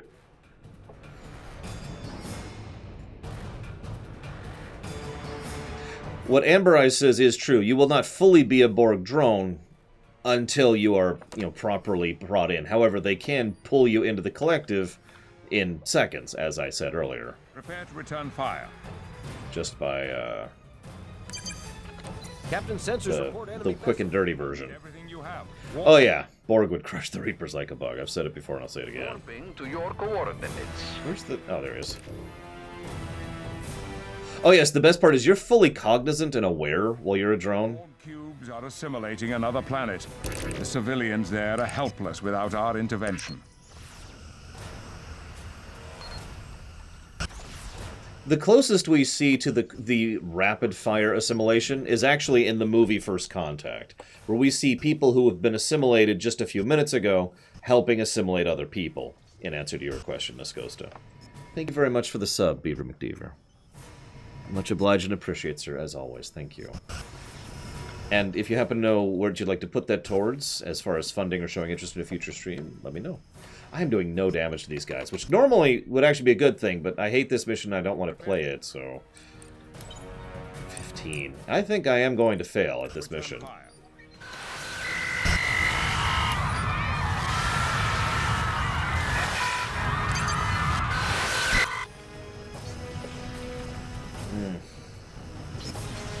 Now, in the interest of total fairness, there are ways to deal with one drone. It's not a complete doomsday scenario. However, one cube, that's game. There's a reason why, in one of the alternate realities, one cube managed to go ahead and assimilate pretty much the entire Alpha and Beta quadrants by itself. Proceeding to warp. And that's pretty much how that is. The Borg have the ability to assimilate a planet from a global level, Gum. Make of that what you will. Anyways, thank you again, Beaver McDeaver. You still haven't answered the question, though. Would you like to put that towards a future stream? Actually, it's the realm of speculation on what the Borg could do to the changelings. Engaging warp drive. Yeah, so here's the problem with the Borg. The real problem with the Borg, okay? What they did was they made an incredibly powerful, dangerous, interesting, in my opinion, enemy. Cool. They did what comic books do. They made them so powerful and so terrifying that they couldn't do anything about it. And all of a sudden, they just were like, There's a reason there's a grand total of 3 Borg episodes in all of TNG.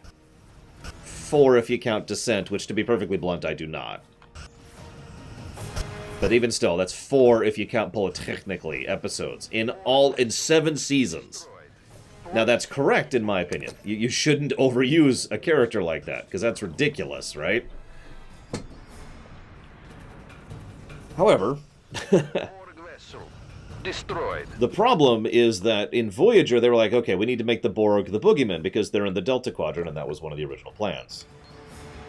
However, Voyager is one ship. And the Borg are the Borg. So... what they did... Vessel detected. God damn it, go! I hate this game. Ah! No, here, go here. Oh my god, this is really frustrating. There, okay. God damn. So what they did was they nerfed the Borg to the point of stupid. Let's just call that what it is. Now, I actually like Voyager. In fact, I enjoy Voyager quite a lot. But what they did to the Borg in Voyager is stupid. They nerfed them to the point of being a joke.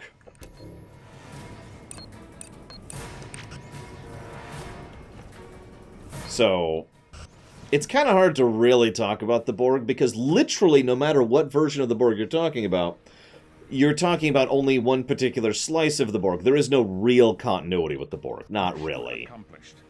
The majority of the people on those planets have been rescued and are transferring to warp-capable ships at the starbase. We'll cover their retreat. Prepare to return fire.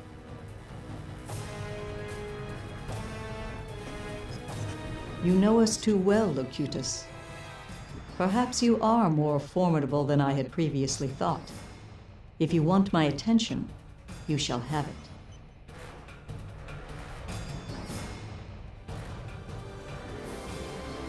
Now, I've said many times what I would have done to keep the Borg just as powerful as they are, but limited.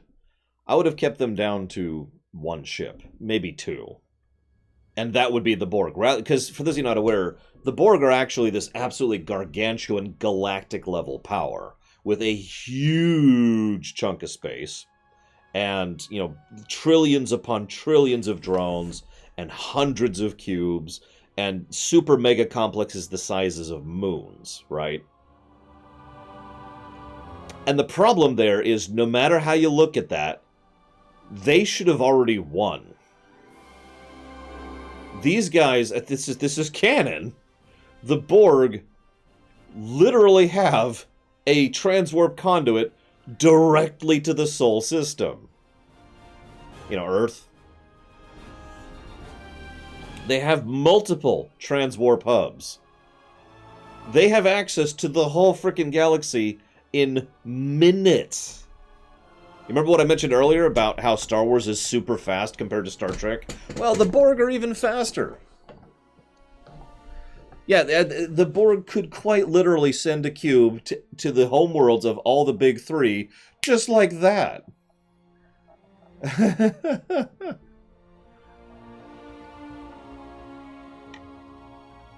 Just crushed. You got it, Beaver McDeaver.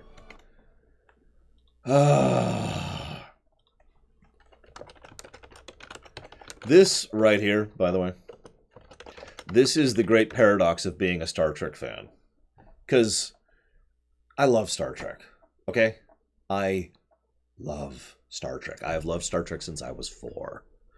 And I have been a Star Trek fan since forever. And it's goddamn infuriating. because it's a show that wasn't made with the idea of being a good show. It was a show that stumbled onto being another show.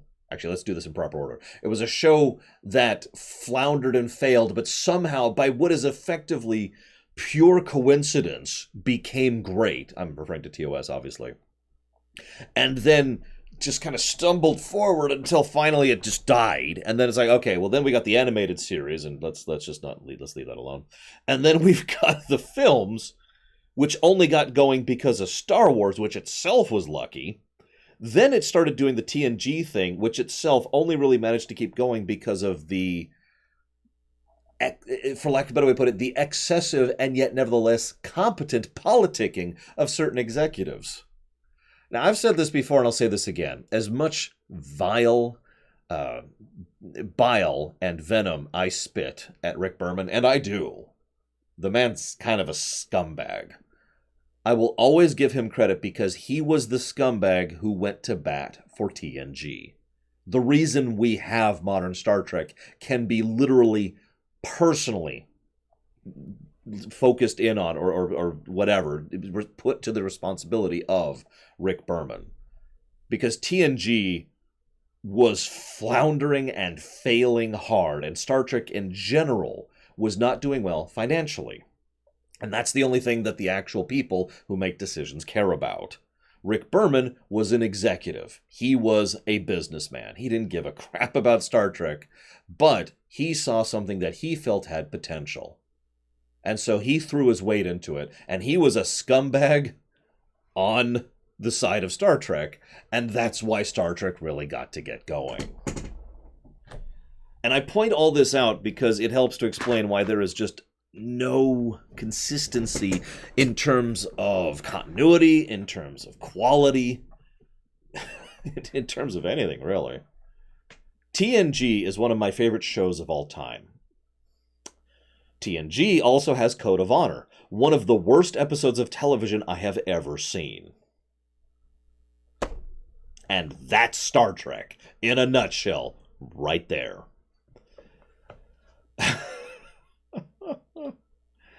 Hang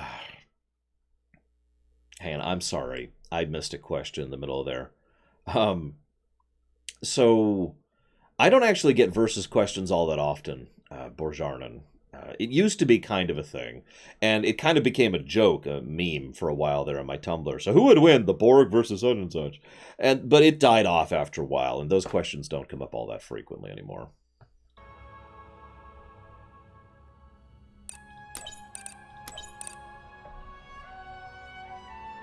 Yes, Star Trek also includes Star Trek V and Star Trek VI. Although I personally would put Star Trek VI alongside Star Trek Nemesis to really make the point, because for me, Nemesis is the worst of the films. But that is, of course, opinion.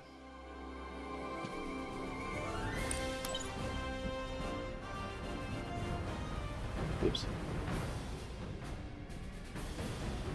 What is that? It's the Borg pillar, which can be destroyed in one shot.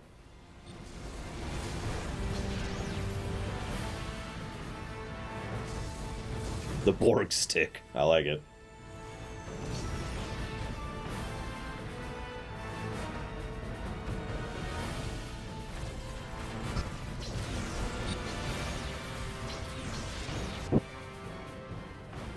Wait, who said they didn't like Star Trek VI? Supplemental.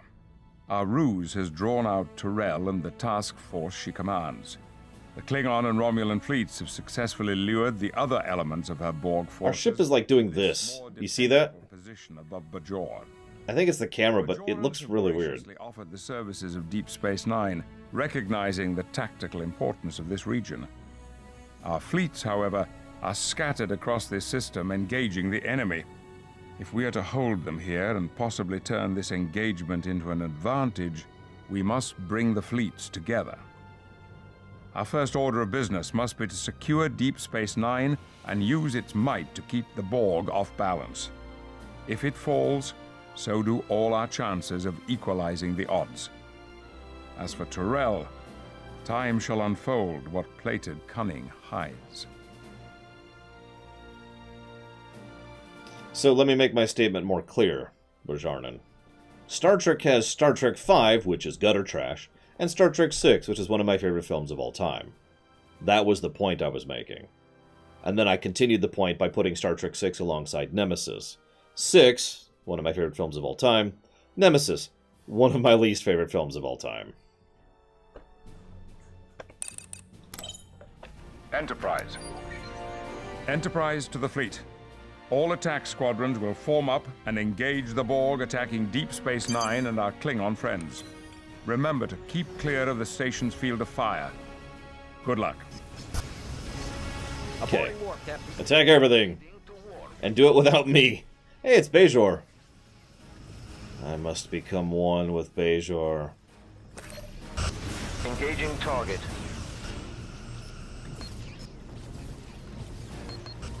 Engaging target. Moving into attack position. Borg vessel destroyed. Engaging target. Borg. I don't know, Baron. Engaging target. I'll actually tell you very simply what happened with Star Trek the Animated Series. So they insisted I'm not sure who actually made the decision. Someone involved made the decision that they had to include all of the original cast except for Chekhov. So that's expensive. So they had to cut money somewhere, and so they got one of the worst animation companies in human history. This is not a joke. Objective achieved. One of the worst animation companies ever in order to do the animation for TAS. And by God, it shows.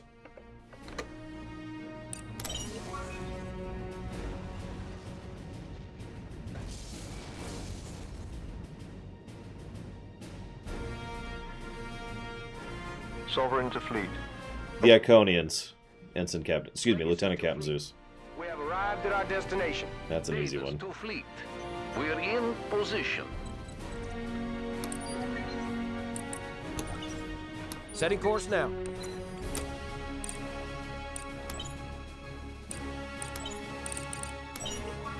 Come on.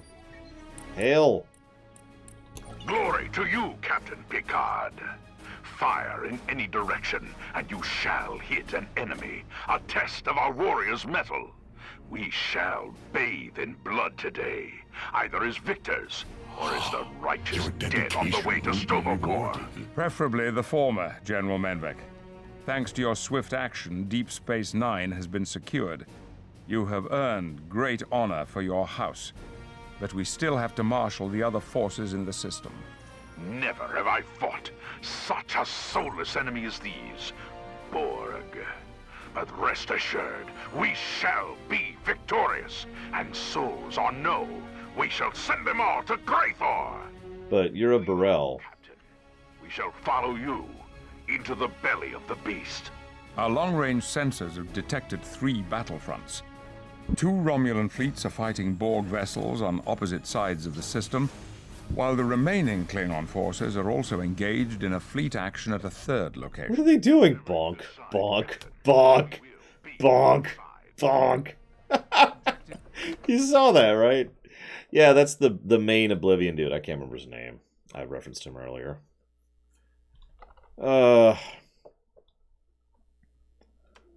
Thank you, Melkor Blade. Very much. Much obliged the donation, sir. Thank you. This game came out in 2006. It is a 13-year-old game. So this came out after Oblivion. Yes, the Braille maneuver. Hang on. Let me see if I want to... For some reason, I always remember his voice most distinctly for the arena. Probably because while you're doing the arena quest chain in Oblivion, you just hear his voice like non-stop. Especially if you do it the way I do it. Welcome to the arena for today's challenge. Go and rest. You know, that whole thing. Anyways. Melkor Blade 7. Rondia. You got it. Okay, we're almost done, guys. We're almost done. Let's just go here first. Screw it. No, it's the announcer. It's the announcer, dude. You're gonna make me do it. Hang on, hang on. Don't make me fire up Oblivion. I'll do it.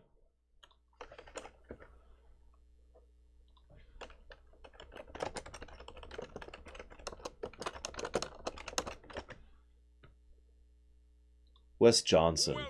Welcome to the arena, good citizens of the Empire. You came to watch a fight, and a fight you shall have. It's the blue team versus the yellow team in a battle to the death. Lower the gates. Good people, we have a winner. All hail the combatant from the blue team. Victor from the blue team, leave the arena now and rest. You've earned it. Ahem. No to both questions, Papa Danes.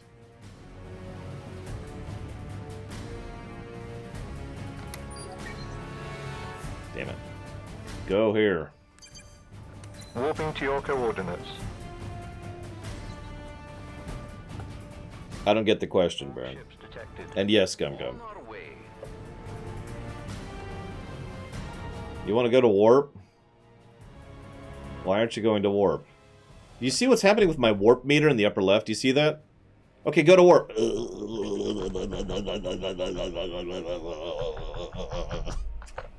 I think it's because this Burrell is trying to hump me.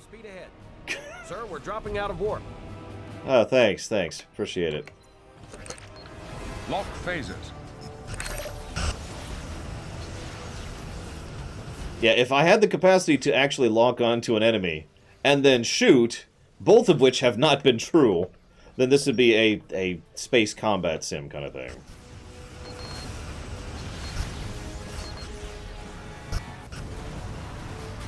You like how the interface is just occasionally stopping existing for seemingly no reason? Enemy vessel detected. Oh, dude. So, did you ever play Starfleet Academy on the SNES, by chance? Anybody, really. Favorite moment in Oblivion? I do. The moment you leave the jail and you walk out into the world. To this day, that takes my breath away.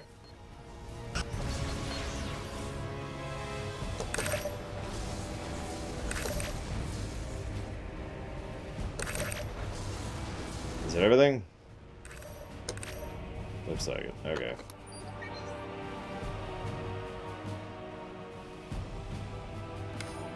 Oh my god, no, no, no, no! No! There, okay. Aye, Captain. Warp speed ahead. I actually tried to get Starfleet Academy working on the PC to stream it. Couldn't do it. Couldn't get it working. Aborting warp, Captain. So someday I hope to stream the SNES version, because I played the hell out of the SNES version back in the day. Stop being stupid!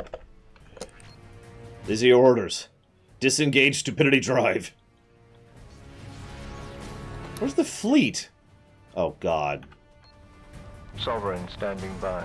Get up here. Davis, standing by. Legacy standing by. I'm not sure how exactly I'm supposed to emulate a PC game, Dream Whisperer. We are engaging the Borg. Enterprise. See you around, Blue Wind. No promises, I gotta be real.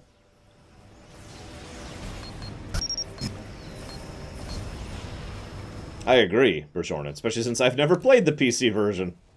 So I don't have any real thoughts or feelings on it, because I never got to play it. Nah, it's a little... Basically, no. Let's just summarize this, Dream Whisperer. No. I could probably make another attempt to get it playable someday, but the last time I tried, I failed.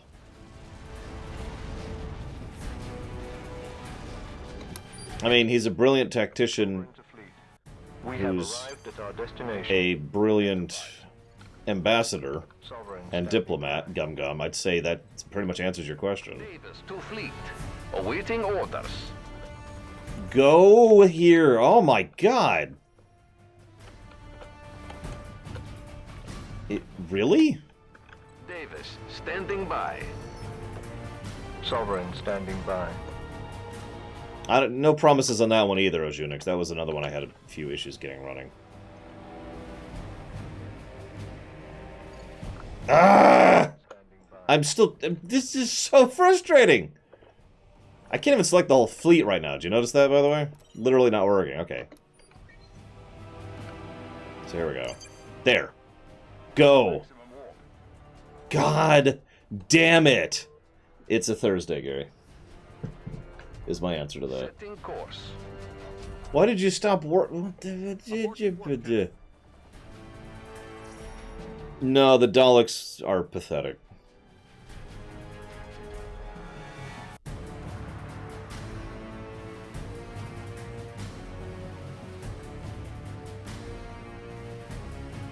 What? Hey, you can buy Twitch merch now. Woohoo. Are we there yet? No. Could the Borg... Oh, yeah, Borg would crush the Reapers like a bug. Proceeding to warp. Borg vessels approaching.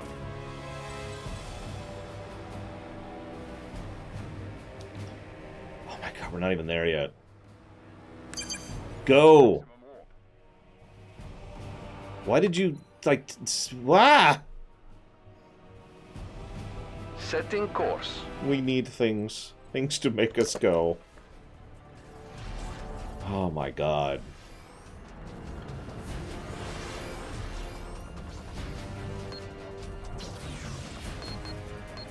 I've played Sonic 06.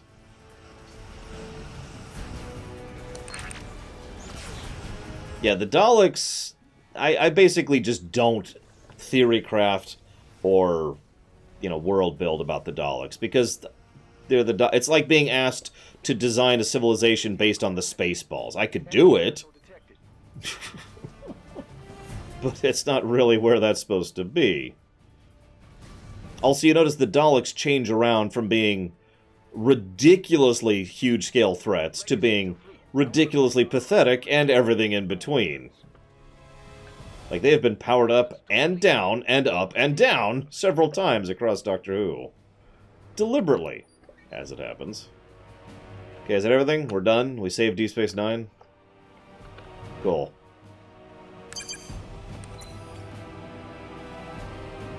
What race would I be most terrified of becoming the Borg? Depends. Can magic be assimilated? Setting course. Because, yeah. Captain, we're dropping out of warp. Oh, I know, Huthor. It's just... Warping to your... It's one of those old problems. They use Daleks because Daleks are popular, but the writers want to use Daleks in different ways. So rather than using a new species, which is what they should have done, they use Daleks because they're popular and they use them in different ways. Like, I'm sorry, I've seen Daleks take Manhattan. I cannot take the Daleks seriously. It's not possible.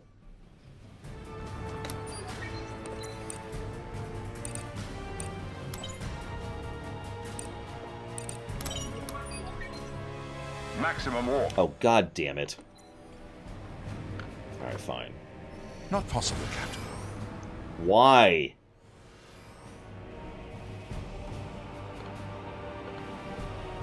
There's also Genesis of the Daleks. That's a fun one. It's not even really about the Daleks, it's just a damn good episode.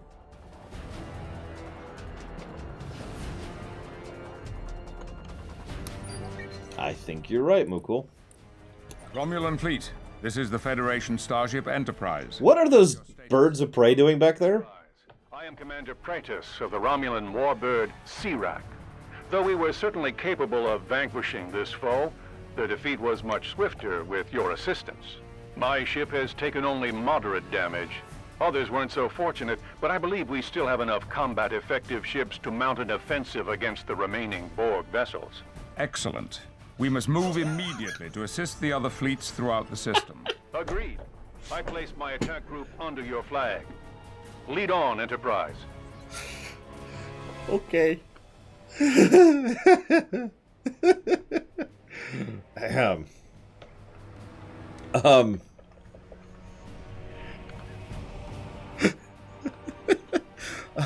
was going to answer a question. I can't remember what it was now. Yes, that's how you make new ships. Warp speed. Oh yeah, they could probably build that stupid gun thing in like a day. Gum.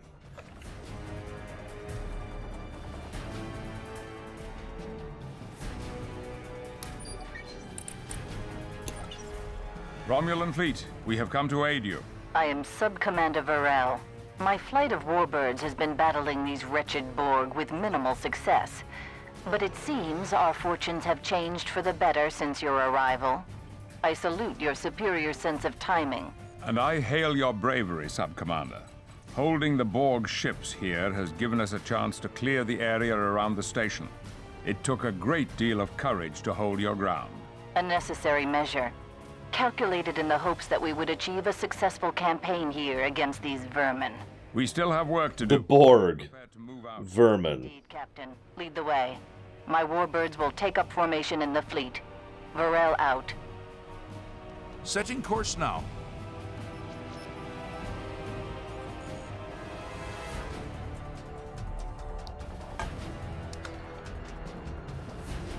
That's true! Guys, can you believe they actually got Uriel Septim's voice actor for this? Which one was that one, Huthor? Help me out. Enterprise. Oh god, I haven't been piloting the Enterprise this whole time. Whoops! Oh god, the mating dance continues! The mating dance continues.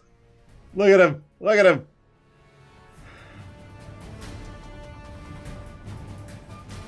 Wait, they're straightening out. They have established the line of dominance, the hierarchy. Now, oh, one of them's challenging the other one. Oh my god, you know what, here. I'll need everything you have. Warp speed. I don't want to see Gorn porn, personally. Neither definition.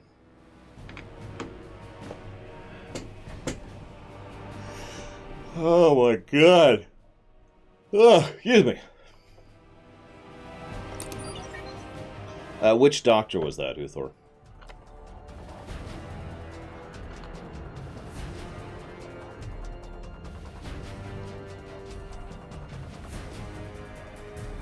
I'm gonna have to look that up then. So what was it? Planet something? What was the name of it?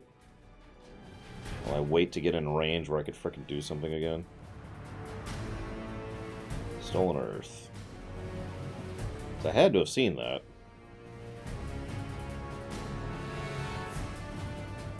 Because it's Tenet's Reign.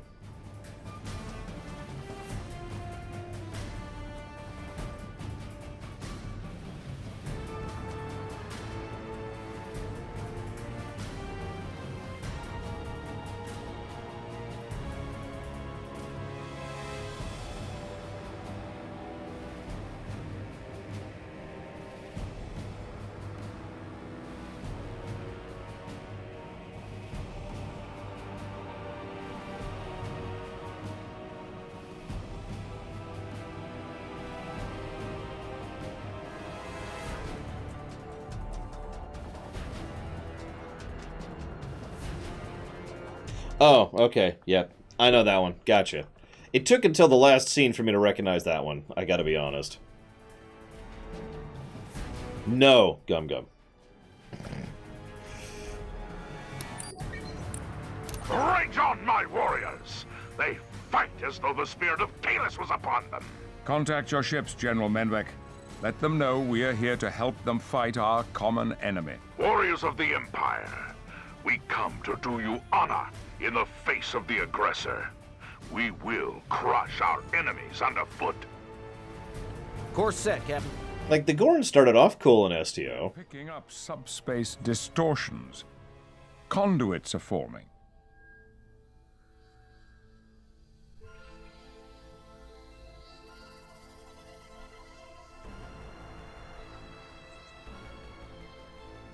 Locutus, I see you have managed to bring your chaotic governments to bear upon me.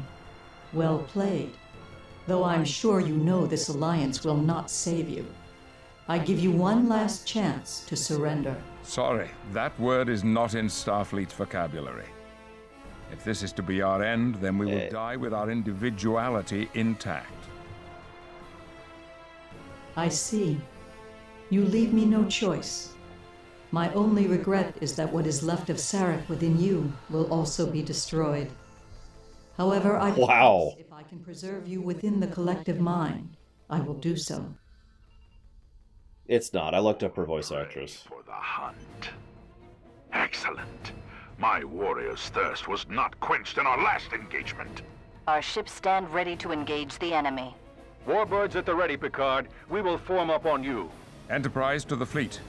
Move forward and target at will. For glory and honor, we fly to war! Now, I hate to point this out, because obviously we can make fun of the whole Starfleet surrendering thing, but if you actually think about it, every single war Starfleet has been in, they have not surrendered in. All of them. Every war that Starfleet has ever been involved in. Which is interesting to think about. Engaging target. Lock photons. Engaging target. Your assimilation is inevitable. Good game design is irrelevant.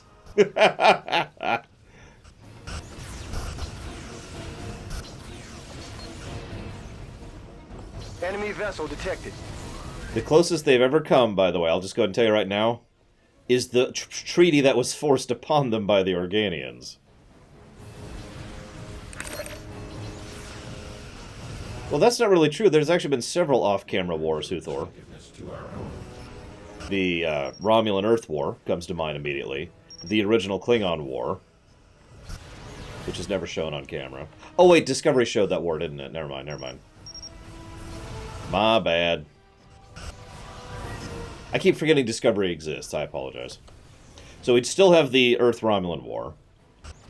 There's also the Cardassian conflicts. Resistance is futile. We could count the Zinkethi thing if we want to. Yeah, I hesitate to call the Cardassian incident war. I've always disagreed with that. Davis, to fleet. They had a 15-year series of periodic skirmishes. That's what they had.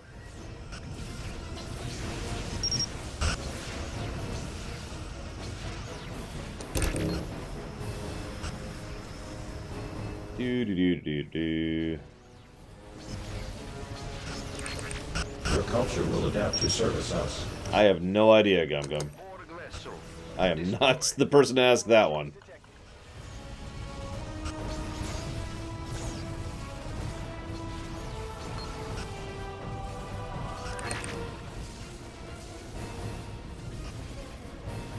Fire? There you go. Captain, enemy shields are down. I actually do admittedly like the Klingons, cliched though it may be. But that's because I find their politics fascinating. I really do. They also have the advantage of being one of the only races in Star Trek that's actually been fleshed out. Which, let's be honest, most races cannot claim. Look at them, Picard. Running from the sight of our advance. They are truly the soulless cowards we thought. This battle isn't over yet, General.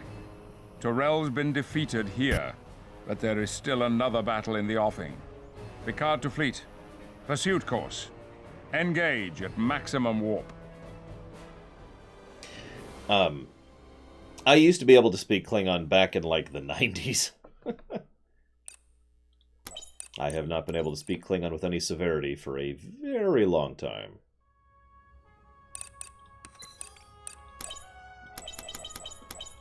Is the Sovereign still our best ship? Yep, okay. Engage. We're gonna make it, guys. We're gonna make it! And we're gonna have a positive. Actually, Klingon language is fairly simplistic in terms of its structure. The hardest thing is remembering the pronunciation rules. I only remember some of them to this day. Like capital H is hoch, for example. But a lowercase q and a capital Q are pronounced differently. You know, stuff like that. With the help of our former allies, we were able to force Tyrell's collective into retreat from Deep Space Nine. While the Klingons believe this is a sign of victory, I am a bit more cautious. Without the support of DS... Are we just casually following her? Look at this! What is this, The Last Jedi? However, the alternative of letting Tyrell escape so she can replenish her drones and ships would be foolhardy. We have no choice but to pursue her to whatever ground she has chosen. Look at this, we're just casually following her. What the crap, game? Just kind of casually like, yep. I'm sorry, Captain. I'm sorry, too. You know, it's funny, of all... I can see why she's chosen this sector to make her stand. Sensors indicate... There's a red thing. ...has high concentration of polaric ion energy. Polaric ion energy? But it's so unpredictable. It's unstable enough to destroy her and everything else within 100,000 kilometers. That's it? Tyrell isn't going to make this easy. It will be a hunt to the last. And unstable or not, she seems to have harnessed the power of this nebula effectively. Picard, my ships are registering a large energy pocket forming around Tyrell's vessel. Looks to be a shield of some kind. This Vulcan is cunning. I've never seen that kind of shield configuration before. There are similarities between regenerative shielding we've encountered in the past, but this is much more complex. She must be using the nebula's unique properties to bolster her shield matrix. That would give her a vast source of power to defend herself. In any case, it's more than any of our weapons can penetrate. It's a red angel, if you will. The safest place in the galaxy for her right now is in that string. I agree. There is no sense in leaving the only safe haven in the sector. Picard, my sensors are picking up some kind of anomaly. What is this Takek doing? I'm not sure. It seems like some kind of subspace rift. Sensors indicate a tachyon pulse emanating from the phenomena. It's a transwarp conduit. She's trying to bring in reinforcements.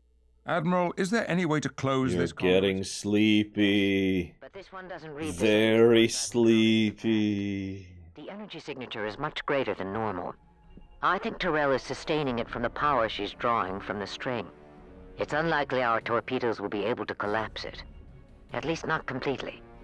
If we want to shut that conduit down, we're going to have to shut her down. My chief engineer is working on the problem, Admiral. But our first... Whatever his name is. ...with these new arrivals.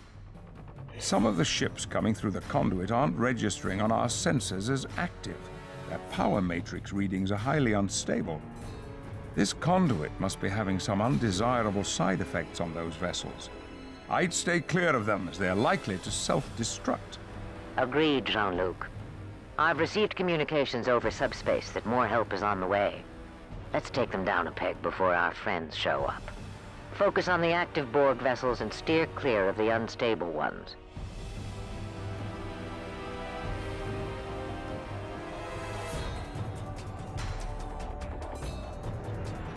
Borg vessels approaching. Resistance is futile. What do you mean, Gum Gum? Your statement is illogical.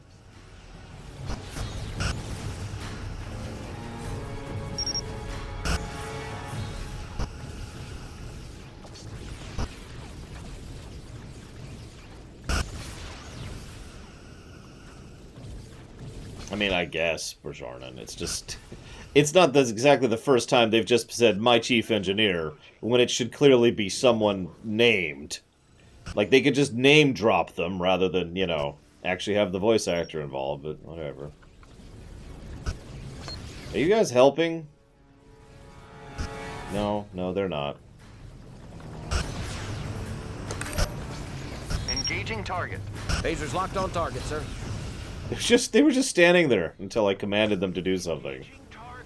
Like, I'm sorry, but even in StarCraft 2, if you have a unit standing there and another enemy unit starts attacking it, it'll start shooting back.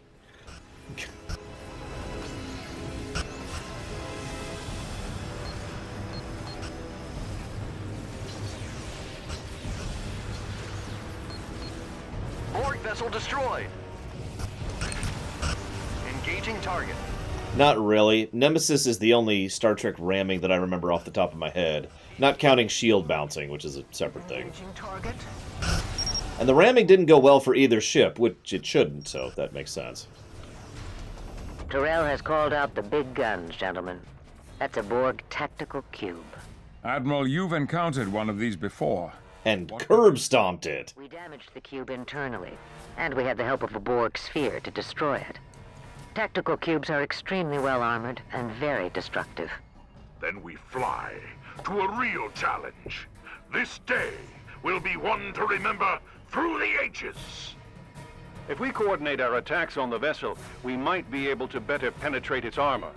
Excellent suggestion, Praetus. Enterprise to all Allied vessels. Bring your weapons to bear on the tactical cube. Let's see if we can't get this nut to crack. Resistance is futile. I'm gonna predict the future right now? No, we can't. Like, look how long it takes us to kill anything else. Jeez. Anyways.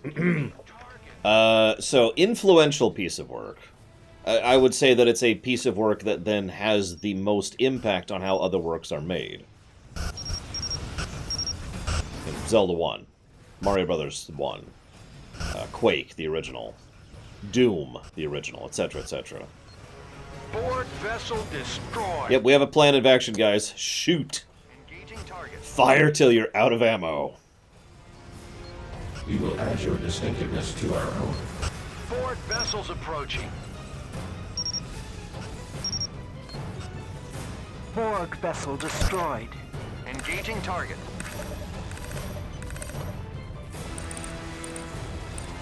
Engaging target. Engaging target.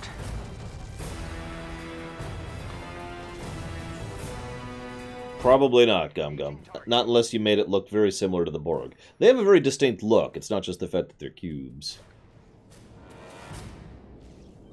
Borg vessels approaching. Only on Voyager, Amber Eyes. Lock phasers. Engaging target. Engaging target. Tell you one thing, I am insane, but if I was actually the showrunner of Voyager, I would have had a frickin' list, like a piece of paper somewhere, keeping track of every torpedo we shot, and every shuttle, and every crew member, across the whole show. I have no idea who Thor. No, I really don't. Ron Jones is the best, obviously. Jerry Goldsmith has done quite a few things, but I don't actually know what off the top of my head, other than the films. And Dennis McCarthy, like, he has also done a bunch of stuff, but this isn't a question of quantity. Your assimilation is inevitable. Borg vessels approaching. I mean, I think the Cube's a brilliantly designed ship, personally. Not this one, the actual Cube. The Tactical Cube is a cube with some armor bolted on.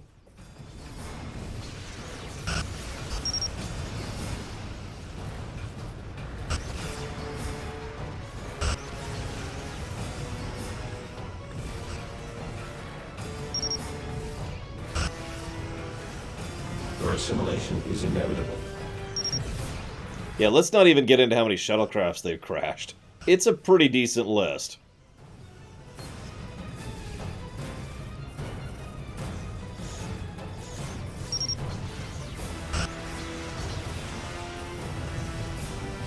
Well, there's the Borg, whatever it's called. I don't actually know the shape. Where is it? I saw one here earlier. We actually fought one earlier. It's the Queen's ship. I guess it's a diamond.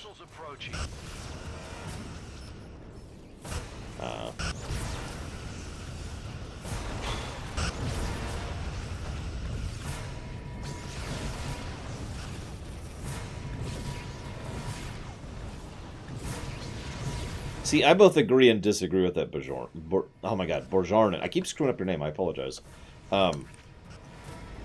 My biggest problem with Voyager, really, and this probably isn't going to sound like a surprise if you've been listening to me for longer than 5 minutes, is the inconsistency of it. Engaging target. Like, if I was designing it, I would have had them start off super survivalist. They're low on resources, they're low on replenishment, they're low on energy, they have to very carefully moderate everything. But, obviously, like, I wouldn't want the whole show to be that way. That's going to lose its appeal after a certain chunk of time, right? So, like, over time, bit by bit, they would get a new piece of technology or a new trade agreement or some resources from some people or whatever, and basically start establishing themselves. So, like, by season 2 or 3, they would be capable of doing whatever. Yeah, there's the diamond ship right there, by the way. Your assimilation is inevitable. Actually, yeah, Stargate Universe is a good example of what I'm talking about, if you've seen that show.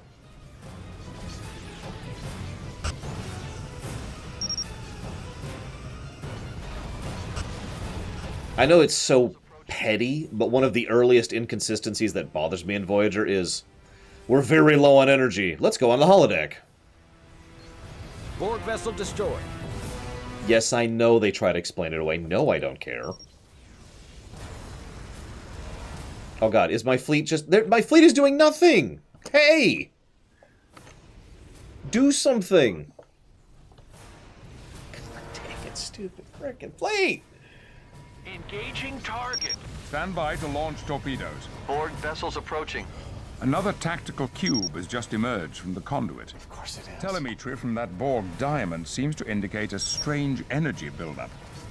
I'm not sure how, but it seems to be a lightning rod for Tyrell to guide these tactical cubes through this artificial transwarp conduit. We must destroy that Borg diamond if we're to stem the tide. Yeah, for those of you not aware of the behind the scenes, basically the writers wanted to keep using the holodeck, so they came up with an excuse, let's call it what it is, so that the holodecks couldn't be used for their energy, problem. And so then they would have multiple episodes talking about how low on energy and resources they were right alongside or even in the same episode as holodeck episodes. If you don't get the point, the holodeck is probably one of the biggest power drain, like mundane power drains on that frickin' ship. We will add your distinctiveness to our own. Like, you know, not counting the really big stuff, like warp and shields and all that kind of thing. Borg ships detected.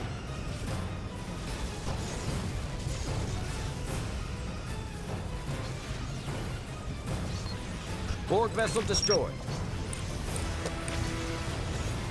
In phaser range, Captain.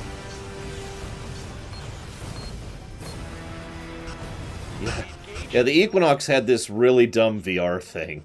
I shouldn't say dumb, but not what I would call entertaining.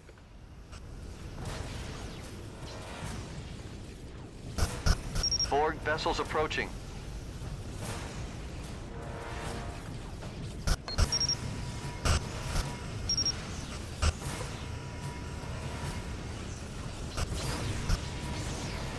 What, you want an exact joules rating, Gum Gum? You have to maintain all of the computer processing power to constantly maintain a large-scale, AI-run simulation, while simultaneously having energy fields constantly being projected and adjusted on the fly.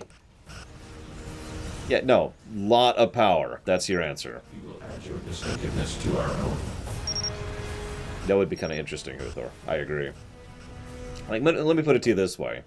Most of my real-life electric bill is actually taken up by these two things right here, my monitors. A bit of it is my computer, and then my AC. Those three things, really, are the majority of my power consumption in real life. All of the other little stuff, like these lights, or that light, or those fans, or the microwave, or the refrigerator, that's all nothing. Similar relation, basically. No, these are actually very energy-efficient lights. There's a reason I have no problem just leaving these on all day, every day, and only turn them off at night.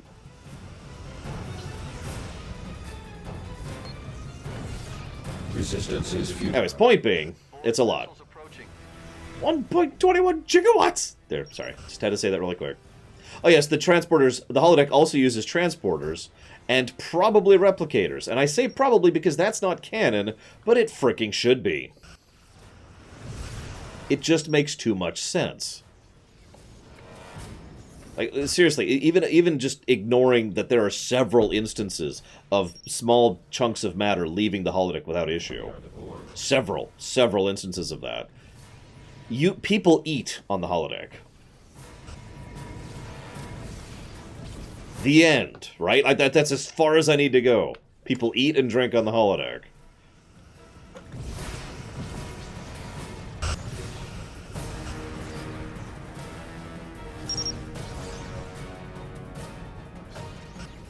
Hey, Papaneeks.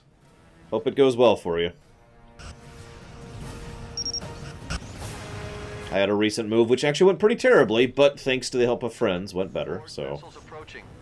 Yep, Data pulled the piece of paper off. Some of the snow came off with Wesley when he got, that was the early season 1. Has been destroyed. Good work, everyone. I'm trying to remember what else. There are instances. How brightly these Borg ships flare against the stars. What now, Picard? Our engineers have been working, and I believe we have a plan. Water. Yep, you're right. The lipstick. You're right, Letty. Should arrive here momentarily. Captain, it's the Borg. Borg vessel destroyed. Captain Picard, we have the equipment you requested. Excellent, Scott. We'll make the necessary modifications via remote link. Confirmed, Enterprise. Captain, we've also been modified to serve as a deep space repair and rearm vessel. You need only to get close and hail us to initiate the process. We'll remain here and guard the sensor pods and provide any support to ships that require it. Understood. Picard out. We're modifying these sensor pods the Scott brought to emit a magneton pulse. Isn't that something the Dominion used to use? Yes, but we've been experimenting with ways to adapt the magneton field to block certain types of subspace ruptures at their point of formation. What? An anti-subspace weapon, if you will. We thought it might come in handy someday. Why? Today appears to have arrived. We'll have to get each one to a specific location on the two opposite ends of the string. Once they're in place, we can activate the pulse. Very well. Let's get these sensor pods where they need to go. Prepare tractor beams. Never a dull moment with you, Captain. You sure know how to show a lady a good time. You said it yourself, Admiral. I get all the easy assignments. Stop flirting. We do not need Picard and Janeway. Actually, that might not be too bad. So, what am I doing? I'm going this way. Turn round.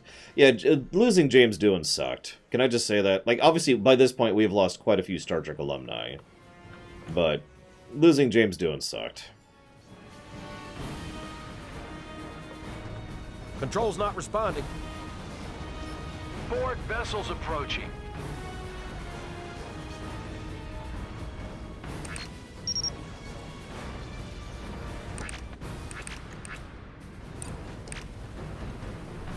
Engaging target. Resistance is futile. Engaging target. Engaging target.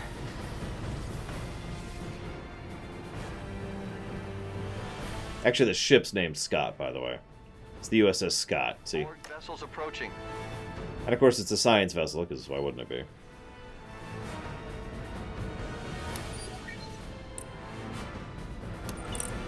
Course set, Captain. No, don't slow down.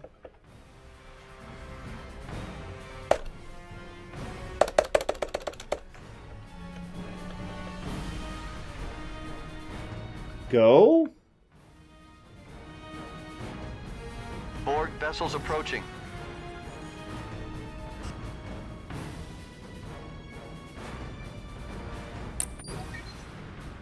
You know what? Go to the thing. Let's make this easy. Okay. Engaging tractor beam. You know, we can tractor more than one thing at a time in lore. I'm just saying that could be a thing we could do. What are you three doing here? Go fight! We're here, sir.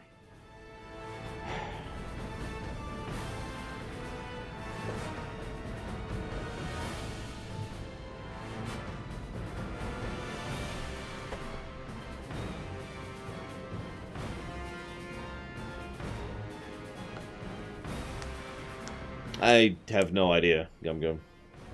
Psychic powers. Yeah, honestly, I feel like this game really would be a lot better if the AI for the fleet was worth a damn, or the controls for controlling them were much better. Maybe they're better on the Xbox version, I don't know, because they flat out don't work half the time here. There we go. It's in position. We've reached the optimum deployment zone for the first sensor pod. Disengaging tractor beam. Like, the core idea is pretty cool, I think. You control a fleet, and you can just bounce between the ships. What are you doing? All ships on alert. We have to keep the pod protected until the second one is in position. Enterprise. Borg vessels approaching. Whatever. Why do all of my ships keep mating with each other? God!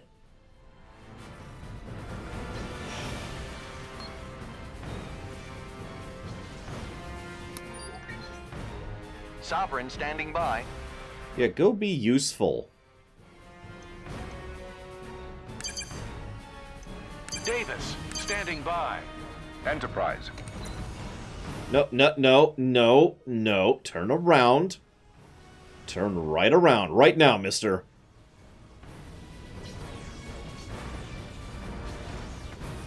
Go that way. Borg vessels approaching. Sovereign to fleet. We're in position. Kirkland here. I mean, Sovereigns are a pretty sexy ship. I actually do rather enjoy the Sovereign. You know, it looks good at the 4 angles.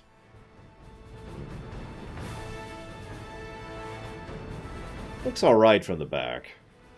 Looks pretty good from the front. Like, it's got a nice muscular, lean look thing going on, which I rather appreciate. In fact, in many ways, it feels like a modification of the Excelsior more than anything. It's almost like the Excelsior, but better.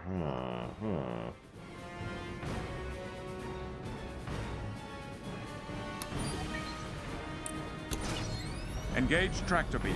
Captain, it's the Borg. Really? Are you sure? Obviously, I'm joking about the better part, although I do think the Sovereign's better than the Excelsior. But I do legitimately think the Sovereign was in many ways inspired by the Excelsior. I mean, look at it. This is... Look at it. It is clearly based on the Excelsior. It's like you merge the Excelsior with the Galaxy, and that's the Sovereign. Borg vessels approaching. We all know the best ship in Star Trek. I can't even say it. Oh. Hi, Bragwin. The Franklin.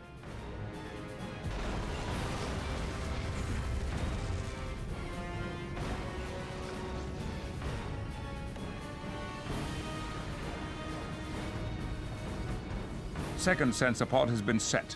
Initiating auto-start sequence. Startup sequences have been finalized. We're bringing the sensor pod's pulse generators online now. I don't know. No, the Jellyfish is the best Star Trek ship.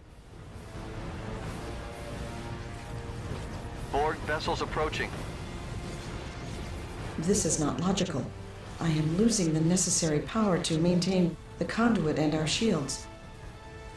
I know what you meant, Gum. I still don't know the answer. All Borg units, form a perimeter around my vessel. Go ahead, Cormius. I can smell the scent of victory at hand. Nowhere left to run. And surrounded. An end could be close. Having chosen this location to hide, the Vulcan neglected to factor in that the string has a destabilizing effect on warp fields. She will not be able to escape. Events have certainly changed in our favor, but we haven't beaten her yet. As is clear by the fact that my ships are just sitting there doing nothing while she shoots at them. She's bringing them out of regeneration. Look at what she's doing. Look at that. They're just sitting there. Fire back. What am I? Your mother? Engaging target. We will add your distinctiveness to our own. Our distinctiveness is stupidity, apparently. Oh yeah, while we're at it, I'm going to just give, like, 2 story negatives. Everyone cool with that? Cool. Bam, bam. There we go. We're good. Moving on. I've lost the ship. There it is.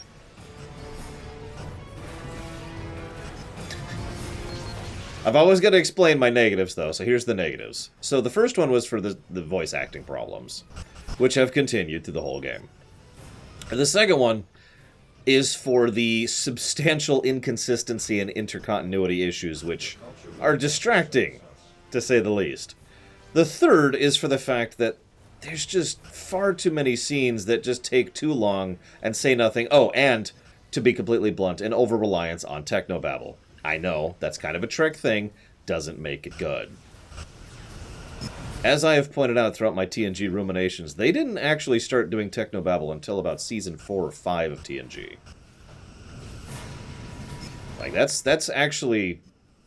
That's not an original Star Trek thing. Resistance is futile.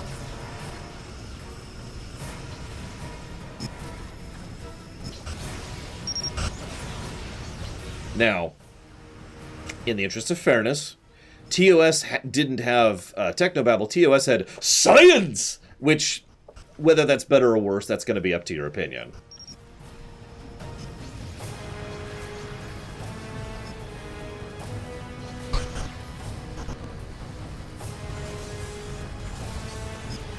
What, the multi-generational thing we out? I know, right, Night Forger? By the way, we're screwed if we lose here. Captain's log, stardate 5. You notice we were just warping out just there. Victory. Though we have thwarted Tyrell's master plan, a victory begs the question, where do we go from here? Into STO, or Picard. Pieces, honoring our dead, and hoping for the future. Hey, there's my worthless teammates. Here is inescapable. the ripples in the water a consequence of my actions. However, I have come to live with an understanding that all things have a bane, and this one, the Borg, haunt me the most. I could hear Tyrell in her final moments calling out to me. Whether it was the Vulcan or Borg in my mind, I wonder which we destroyed and which one was set free. We destroyed the Vulcan. We set free the Borg, obviously.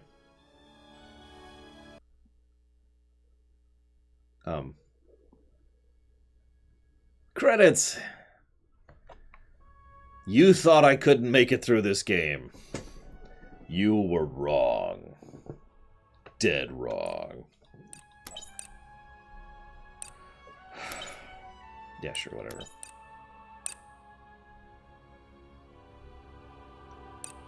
Okay, I'm gonna be real. This game was exhausting.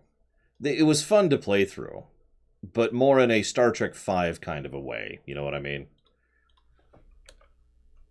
And I hate to say that, but if so, it was like, haha, this is ridiculous. If we remove the making fun of it, the MST3K effect, what I'm left with is a game that just makes me go, oh, yeah, no, it makes perfect sense that this game bombed so hard. It's a damn shame. I was actually talking to Mum during the break about this game, and she said, you know, I've never heard of that. You know, obviously, Mum is who got me into Star Trek. And I was like, yeah, no, apparently it did really, really badly, despite being the 40th anniversary game. And I'm not 100% sure why, but I think I'm getting a feel for why. And apparently, so I did, like I said, I did a little looking into it. Apparently the Xbox 360 version is better. So if I were reviewing the Xbox 360 version, near as I can tell, we would be at -6 gameplay instead of -9. So... worst Star Trek game? What is the worst Star Trek game? There's that SNES DS9 one. In fact, give me a minute. I gotta show you that. But let me finish getting my review numbers out here. So this is the 14th. This is a one-day game, as expected, really. Yes, we did cheat. So hang on. So... a negative for... Oh, we didn't give a negative for voice acting. Oh, that's because I'm an idiot. I always forget how stupid I am. That should actually be up here. So hang on. Okay, so... negative for... What were the two? Help me out. I just said this and I can't remember them. Help me out, guys.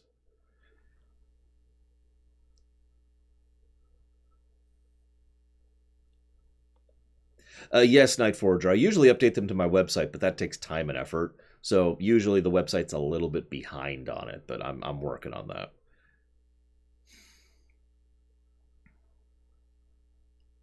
So there's the voice acting, there's the story, there's... Well, there's the other thing. So there's bullet point 4, because there's actually another negative I got here, which is for... There's... Hear me out, Huthor. There's no sense of continuity across missions, with weird, massive jumps, sometimes in between missions and sometimes during, with no real sense of time passed. Like, if not for the fact that we kept changing the ships and the voice acting, there's nothing that really indicates that we've jumped forward, what is it, like 130 years across this game or something like that? I'd have to figure that out off the top of my head. And yes, massive over-reliance on technobabble in most of the story missions. I agree with that, poor Chardon. So I've got story problem, voice acting problem. The Kirk missions were well thought out. Weirdly enough, the Kirk missions were well thought out. And Kirk himself was probably the shining beacon of this whole game. And so I'm going to go ahead and admit something to you guys. For the past, 3 hours, it looks like, since I've been playing this game, I have actively been looking for positives. Here's the thing, though. As much as I want to give this game a positive, I don't want to give it a pity positive. Do you know what I mean? I don't want it to be fake. I want it to be real. And I'm not sure Kirk's voice acting, that is to say, Shatner's voice acting, deserves a positive by itself. What do you guys think? Because that's the good part of this game.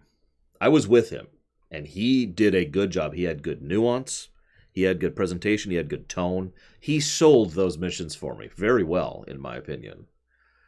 Just about everyone else. Bakula was clearly phoning it in. Kate Mulgrew, that was apparently a Tuesday for her. Patrick Stewart was phoning it in pretty bad. Avery Brooks, holy crap. I had trouble recognizing him at first. Yeah, it feels like something that would be part of an aggregate to me. The Kirk thing. But unfortunately, I don't have anything else to give it.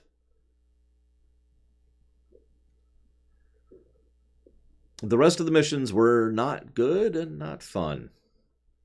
If I'm being completely honest, I should probably give another negative to this game for the Stellar Debris episode. The one where you have to tractor beam at impulse these things to these planets while simultaneously dealing with... You know what? Hang on. I'm going to do it. Screw it. I'm going to do it. The Celestial Debris mission was very poorly designed, requiring you to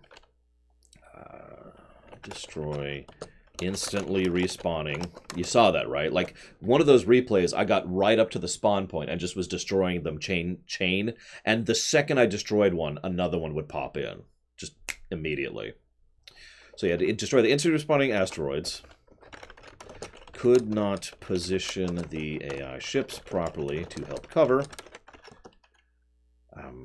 The asteroids themselves moved deceptively quickly, as we found out.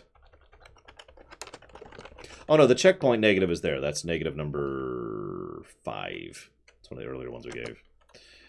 And you have to tractor the turrets at impulse to these ships. The ships that do nothing when fired upon is under the awful AI. This planet's not ships. So, story, voice acting, lack of continuity, over-reliance on technology. I think that's fair. So, ship variety? Hang on. So let's look at the story negatives. So we're at 4 story negatives. That's correct. And 1, 2, 3, 4, 5, 6, 7, 8, 9. Yep, 9 gameplay negatives. That is correct. Skirmish mode. Sure, let's do a co-op wave on Bajor. No, hang on. Let's do a death match. All eras, 10 minutes. Yeah, sure. Okay, whatever. We'll play the Borg, of course.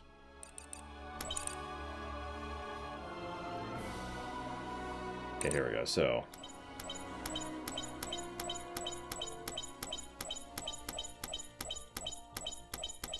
there we go. Aw, come on. Okay, fine. Jeez, we can't even have a real cube. We'll have a mini cube. There we go, mini cubes. Let's do it. Where's the enemy? There they are. At least it didn't crash this time like it did last time. Enemy vessel detected. We got this, guys. Transwarp sequence initiated. Intercepting target. So we're Borg cubes, right? So surely we could do something against some Negvars, right? Initiating transwarp sequence. Can you hear the weapon? Transwarp sequence. Can you hear the weapon?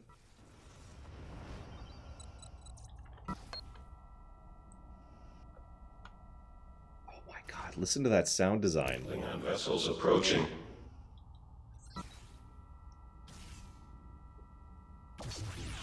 It's really quiet. It's like...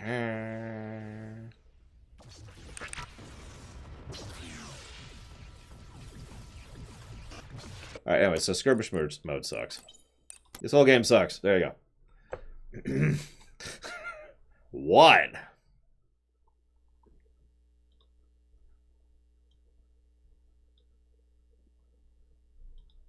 I mean, you got a problem with it? Hang on.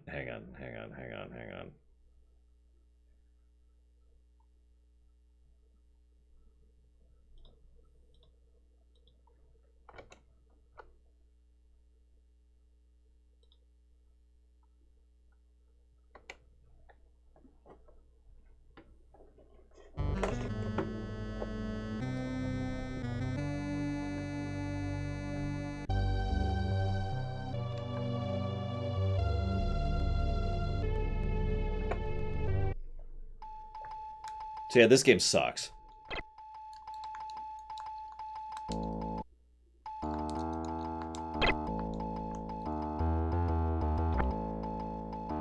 Although this isn't the one I was just thinking of.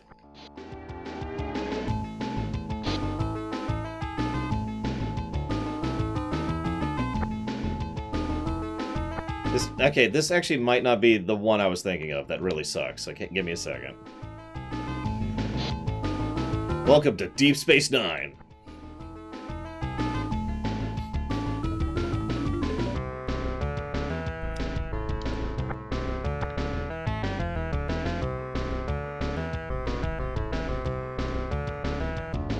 Oh, there it is.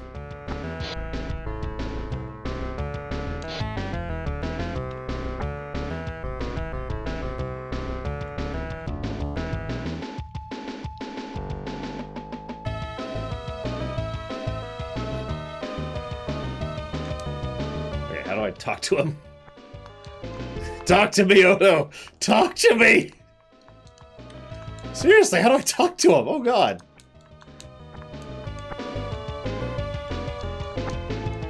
Talk to me, Odo! Talk to me! Oh my god! Talk! Talk!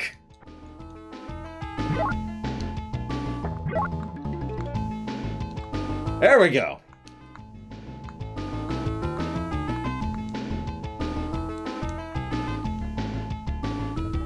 What the hell? Who did the music for this game? Because it's weird. Not bad, just weird. But that was not actually the game I was thinking of.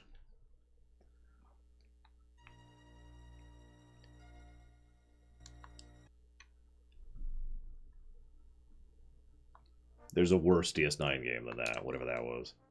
This game sucks. This is definitely the one I was thinking of here. This game can go to hell.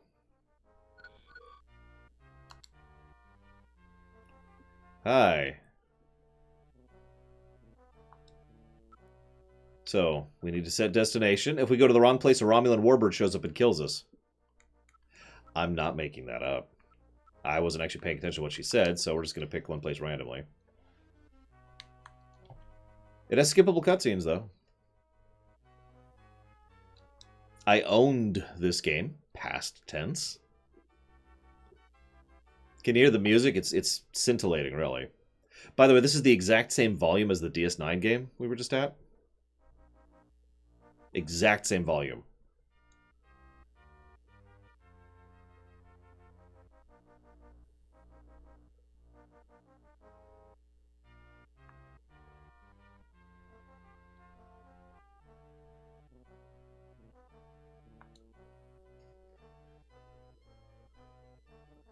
Yeah, I am having trouble hearing it in my headphones that are directly connected to the computer playing it.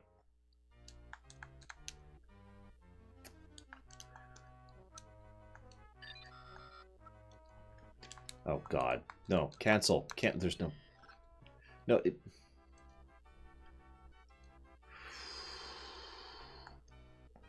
Yeah, this is a very badly designed game, in addition to being a bad game.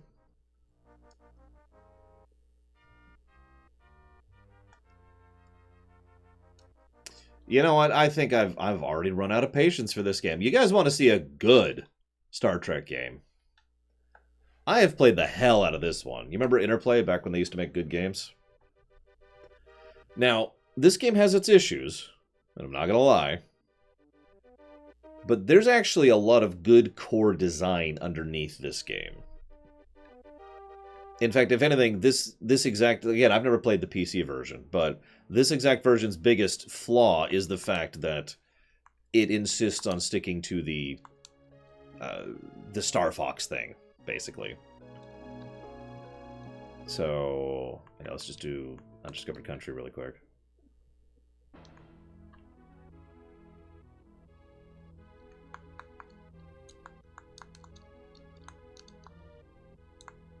Trying to remember the controls. Give me just a second. There we go. There we go. I got it.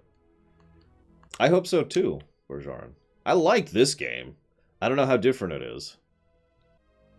Like, there's characters that have their own little side things, and they're like, you can talk to people and be like, hey, what's up? You know, there's all sorts of cool stuff here. I love it. In fact, here, let's go... Where are we? So we're over here at Rura Penthe. Let's go to Kronos. Yeah, it is kind of Wing Commander-y, yeah. No, we lost. Okay, that's a bad example of that here. So, okay. Now, you're very limited in what you got, okay? But the Excelsior is in here, and I don't think it... I think I have to input a cheat to play as the Excelsior. But the Excelsior is a dreadnought in this game, exactly like it should be. It is a doom ship from hell. One of the story missions is to fight the Excelsior. It is brutal. I also like the music in this game.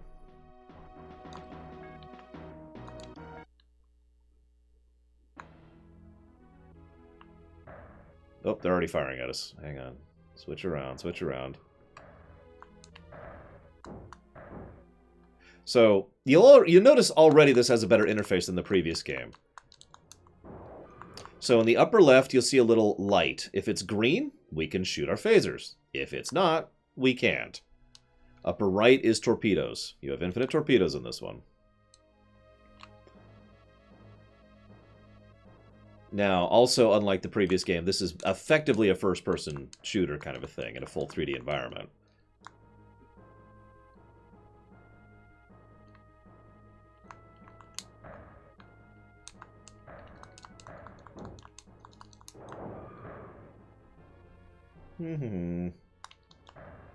Also, when you get allies, they're actually worth a damn in this one. I happen to admit, I played this game right around when I was playing TIE Fighter and X-Wing, so I was already kind of used to this sort of thing. Oh yeah, you can actually do little maneuvers like this, rather than just, you know, relying on the game not doing what you want it to do.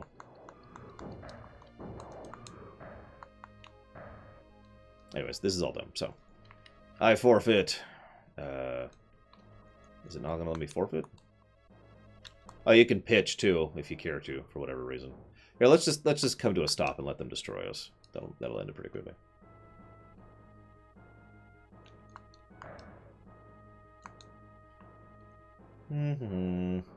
We... Destroy me. Because I want to show off one more thing of this game. I know it's kind of quiet.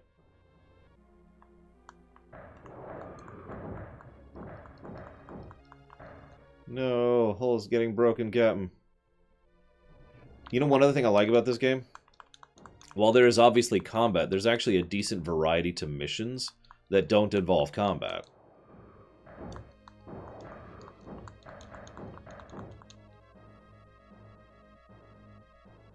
Like, there's missions to scan, there's missions to contact and interact and basically have text puzzles.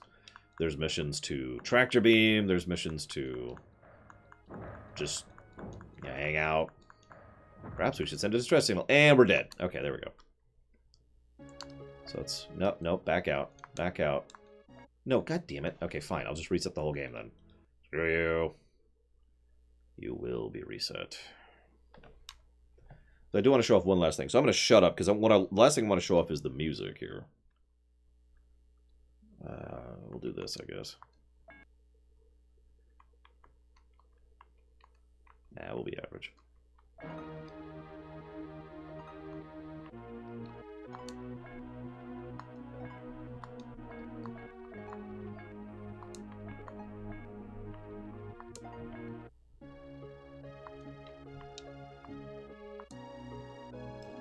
I like this song weirdly a lot.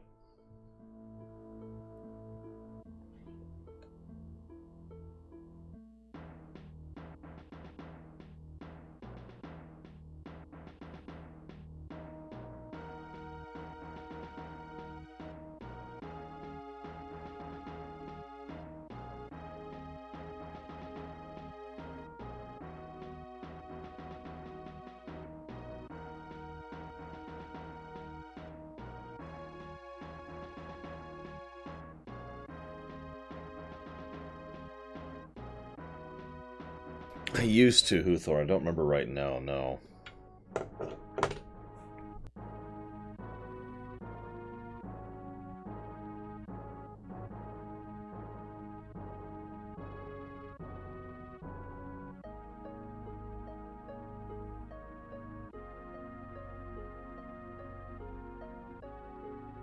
Apparently it was Ken Allen did the music for this game.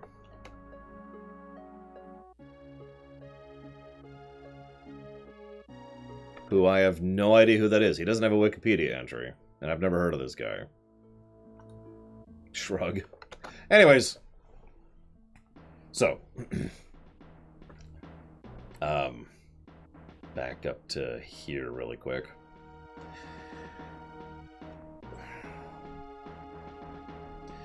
Yeah, no, I know Ron Jones did the soundtrack for the other version, but he did not do the soundtrack for this NES version. So yeah, I give up. This game, I stand by every negative I've given this. If I'm being completely honest, I'm probably being too generous to this game. This game is a very clear example of people having no idea what they're doing and flailing wildly as they design it. I do think this game would be nowhere near as bad if not for the bugs. And I do think it's better than Anthem because Anthem actively wasted my time and pissed me off in many more ways. But this game is not a good game. And with that, I'm going to go ahead and chop off the local recording.